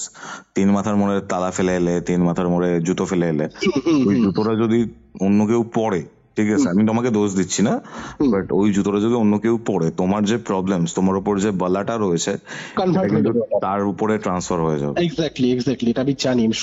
যারা শুনছেন তাদেরকে বলবো, 3 মাথার মোড়ে যদি কখনো টাকা পড়ে থাকে বা তালা পড়ে থাকে বা জুতো পড়ে থাকে বা কোনো ওয়ালেট পড়ে থাকে, মানি ব্যাগ, কখনো তুলবেন না, প্রবলেম হবে, তাহলে কিন্তু অনেক বড় প্রবলেম হতে পারে। যাই হোক সূর্য, তারপর কি হলো? তারপর ওগুলো সব আমি কমপ্লিট করলাম। কমপ্লিট করার পর আমি দেখলাম কি বলতো, বাড়ি আসার পর না যে একটা নেগেটিভ বদ্ধ একটা বাড়ির মধ্যে ভাব ছিল, ওটা কিন্তু অনেকটা কেটে গেছে। মানে ওই দিন থেকে ইম্প্যাক্ট পড়ছে পুরোপুরি, বুঝতে পারছি, একটা বেশ বদ্ধ ভাব বাড়ির মধ্যে, একটা মনের মধ্যে একটা মানে খারাপ একটা ব্যাপার লাগছে, ওই জিনিসটা যেন কেটে গেল। আমি স্নান করে এসে ঘরে বসলাম, সেদিনকে চাও খেলাম, দুধ ফাটলো না। আর ওই দিনের পর থেকে কিন্তু কাকটাকে ওই বাড়িতে দেখা যায়নি আর, মানে ওই বাড়ি বলছি, সরি, ওই লাইট পোস্টের উপর দেখা যায়নি। আমি তোমাকে ভিডিওটা শেয়ার করে দেবো কাকের, ঠিক আছে, তুমি দেখো, তুমি ভিডিওটা দেখে তুমি অবাক হয়ে যাবে যে কি দেখলাম আমি। এটা যে ওই রাত্রিবেলাতে একদম মুখ একদম আমাদের বাড়ির দিকে মুখ করা, স্পষ্ট ভিডিওটাতে উঠেছে পুরোপুরি, বুঝতে পারছো? তারপর থেকে আস্তে আস্তে আমি রিকভারি করি। এখন আমি প্রবলেমের মধ্যে থাকলেও কিন্তু ওই টাইমে যে প্রবলেম ছিল তার থেকে আমি অনেকটা রিকভারি করেছি, আগের থেকে একটা ভালো আছি আমি, সত্যি বলতে। এগুলো আমি যে করতে যাই ঠিকই, মানুষকে হেল্প করতে যাই, সবই ঠিক আছে, কিন্তু করতে যাওয়ার পর যে এরকম কিছু নেগেটিভ ইম্প্যাক্ট লাইফে পড়ে, তাই আমি সবাইকে বলবো যে এগুলো শুনে নে, যে মানে করবো উৎসাহ আছে আমার, আমি দেখতে যাবো একবার, ঘটনা শুনে চলে যাবো, এগুলো করা আমার মনে হয় উচিত হবে না। কারণ এগুলো করার যেমন বলো করার যেমন একটা গুড ইম্প্যাক্ট রয়েছে, যে তোমার ভালো লাগছে জিনিসগুলোকে তুমি ফিল করতে পারছো, যেগুলো তুমি আগে কখনো ঘরে বসে যে জিনিসগুলো হবে না, সেগুলো তোমাকে বেরোতেই হবে, সেগুলো কিন্তু করে আসছো, ঠিক আছে, কিন্তু এর ব্যাকে যে তোমার জীবনে যে নেগেটিভ ইম্প্যাক্ট পড়বে, যেগুলো আমার পড়েছিল, তাই জন্য সবাইকে আমি বলবো যে এগুলো মানে করার আগে ভেবে চিন্তে করতে হবে, সবচেয়ে বড় কথা। মানে আমার কাছে এত মেসেজেস আসে, ঠিক আছে, যে কৌস্তবদা তোমার টিমে জয়েন করতে চাই, তোমার সাথে কাজ করতে চাই, এরকম বিভিন্ন জায়গায় যেতে চাই, ঠিক আছে। এবার আমি মানে বোঝাতে পারি না, অনেক ইয়াংস্টাররা তো রয়েছে যারা এই পথটাকে খুব লুক্রেটিভ ভাবে যে মানে একটা থ্রিল, আলাদাই থ্রিল, তখন রক্ত গরম থাকে, কিন্তু এইগুলোর মাধ্যমে না মানুষের জীবন, সম্পর্ক, কেরিয়ার মানে কিভাবে এফেক্টেড হয় মানে বলে বোঝানো যাবে না। আমি নিজে ফেস করেছি তো জিনিসপত্র। তো যারা মানে শুনতে ভালো লাগে, দেখতে ভালো লাগে, বাট যখন এই লাইফস্টাইলের মধ্যে কেউ ইনভলভ হয়ে যায়, সাধনা বলো, এরকম টাইপের স্পিরিচুয়াল প্র্যাকটিসেস বলো, স্পিরিচুয়াল হেল্প বলো, যেগুলোর মধ্যে আমি রয়েছি, বাইরে থেকে দেখতে ভালো লাগে, কিন্তু ভেতরটা না খুব মানে ডিফিকাল্ট। সূর্য, তুমি কিছুটা বুঝতে পারো। ঠিক আছে ভাই, কোনো অসুবিধা নেই। যাই হোক, আশা করছি ঘটনাটা মানুষের খুবই ভালো লাগবে, আমার নিজস্ব খুব ভালো লেগেছে ব্যাপারটা। আর তুমি স্টুডিওতে এসো, তোমার সাথে কথা হচ্ছে, তোমার চারটাও দেখবো, যে প্রবলেমস এর মধ্যে দিয়ে যাচ্ছ সেটা একটা সলিউশন তো ডেফিনেটলি করা যাবে। বাট আমি একটাই কথা বলবো ভাই, তুমি এই যে কেসের কথাগুলো বলছিলে না, ঠিক আছে, এখন কিছুদিন একটু বন্ধ রাখো, নয়তো কি হবে, তুমি আরো প্রবলেমের মধ্যে মানে ইনভলভ হতে থাকবে। তোমার সাথে রোববার দিন যে রেকর্ডিংটা করব, সেই রেকর্ডিংটা তোমার একটা প্রিভিয়াস যে কেস, সেখান থেকে আমরা জানতে পারবো হয়তো। আমি এখন জানি না, খুব এক্সাইটেড শোনার জন্য বিষয়টা। আর তুমি যে এত কাজের মাঝখানে এরকম ভাবে রেকর্ডিংটা দিলে, তুমি এই ঘটনাটা জানালে, এটা অনেক মানুষের অনেক উপকার হলো, ঠিক আছে? আর আমিও শুনে খুব ভালো ফিল করলাম যে লাইক মানুষের হেল্পিং নেচারটা তোমার মধ্যে যে এত ভালোভাবে রয়েছে, এত মানুষকে তুমি হেল্প করছো বা করেছো, এই ব্যাপারটা কিন্তু খুব ইম্পর্টেন্ট। কারণ মানুষ এখন নিজের ফায়দা ছাড়া কিছু বোঝে না, ঠিক আছে? দেখো, যতই মুখে বলি না যে যাবো না, ফোন আসতে না করে দেবো, এগুলো হয়ে ওঠে না, মন ঠিক টেনেই না। এই যে মানকুণ্ড থেকে তোমাকে বলছিলাম যে বাড়িটা থেকে ফোন করছে যে ওনার বাড়িতে একজন প্রেগনেন্ট মহিলা রয়েছে, তার হাজবেন্ডকে মার্ডার করে দেওয়া হয়েছে কোন রাজনৈতিক গোলযোগের জন্য। বারবার করে বলছে যে উপরের দিকে ঘরটাকে পুরোপুরি একদম আবদ্ধ করে রেখে দিয়েছে। আমাকে অনেকবার ফোন করেছে যে আপনি একবার আসুন, দেখে যান। ইচ্ছা তো করছে, মানে মন বলছে যাই, মাইন্ড বলে যেতে না, এমন অবস্থা এখন, বুঝতে পারছো? মন চাই যাওয়ার জন্য, বারবার বলতে চাই চলে যাই, একবার ঘুরে আসি, দেখে আসি কি হয়। তোমাকে আমি কি বলবো ভাই, মানে তোমাকে তো বলার অধিকার আমার নেই, কারণ আমি তো নিজেই এই ব্যাপারটা করি। বললি লোকজনকে যে যাবে না, আমি নিজেও চলে যাই। মানে এই প্রবলেমটা খুব হয়, জানো তো ভাই। মানে ধরো কেউ, মানে বিশ্বাস করবে না, রাত 3টে 3:30-র সময় আমি মাঝে মধ্যে ফোনটা সাইলেন্ট করে শুই রাতে, কারণ মাঝে মধ্যে এমন কলস আসে, এত ক্রিটিক্যাল কলস, মানে খুব প্রবলেমস এর মধ্যে আছেন তারা। আমিও না মাঝে মধ্যে মানে ভাবুক হয়ে যায়, এমন ভাবে ঘুমটা ভেঙে যায়। তারপর শুনি, তাদেরকে কোনো সলিউশন দিলাম বা কিছু করলাম বা যাই করলাম, বললাম যে এখন ঠিক আছে আপনি করুন, আমাকে একটু পরে মানে সকালের দিকে ফোন করুন বা কিছু। বাট ওই সারা রাত না ওদের প্রবলেমটা নিয়ে ভাবতে ভাবতে ঘুমটা আর হয় না। Curiofite presents Ghostly Call Recording, a horror audio documentary by Kaustav Kumar. এবার ভয় পাবে তুমিও। এটাই ছিল আজকের এপিসোড। আজকের এই এপিসোড আপনাদের কেমন লাগলো সেটা কমেন্ট করে জানান। ভিডিওটা ভালো লাগলে অবশ্যই লাইক করে শেয়ার করে দিন অ্যান্ড সাবস্ক্রাইব টু কিউরিওফাইড।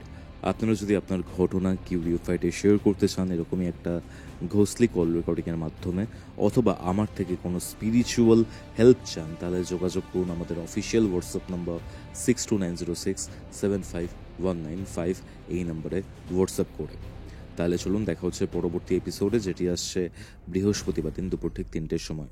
কিউরিওফাইটের এরকম আরও 2টি এপিসোড দেখতে আপনার মোবাইল স্ক্রিনে আসা ডান দিকের অথবা বাদিকের বক্সে ক্লিক করুন।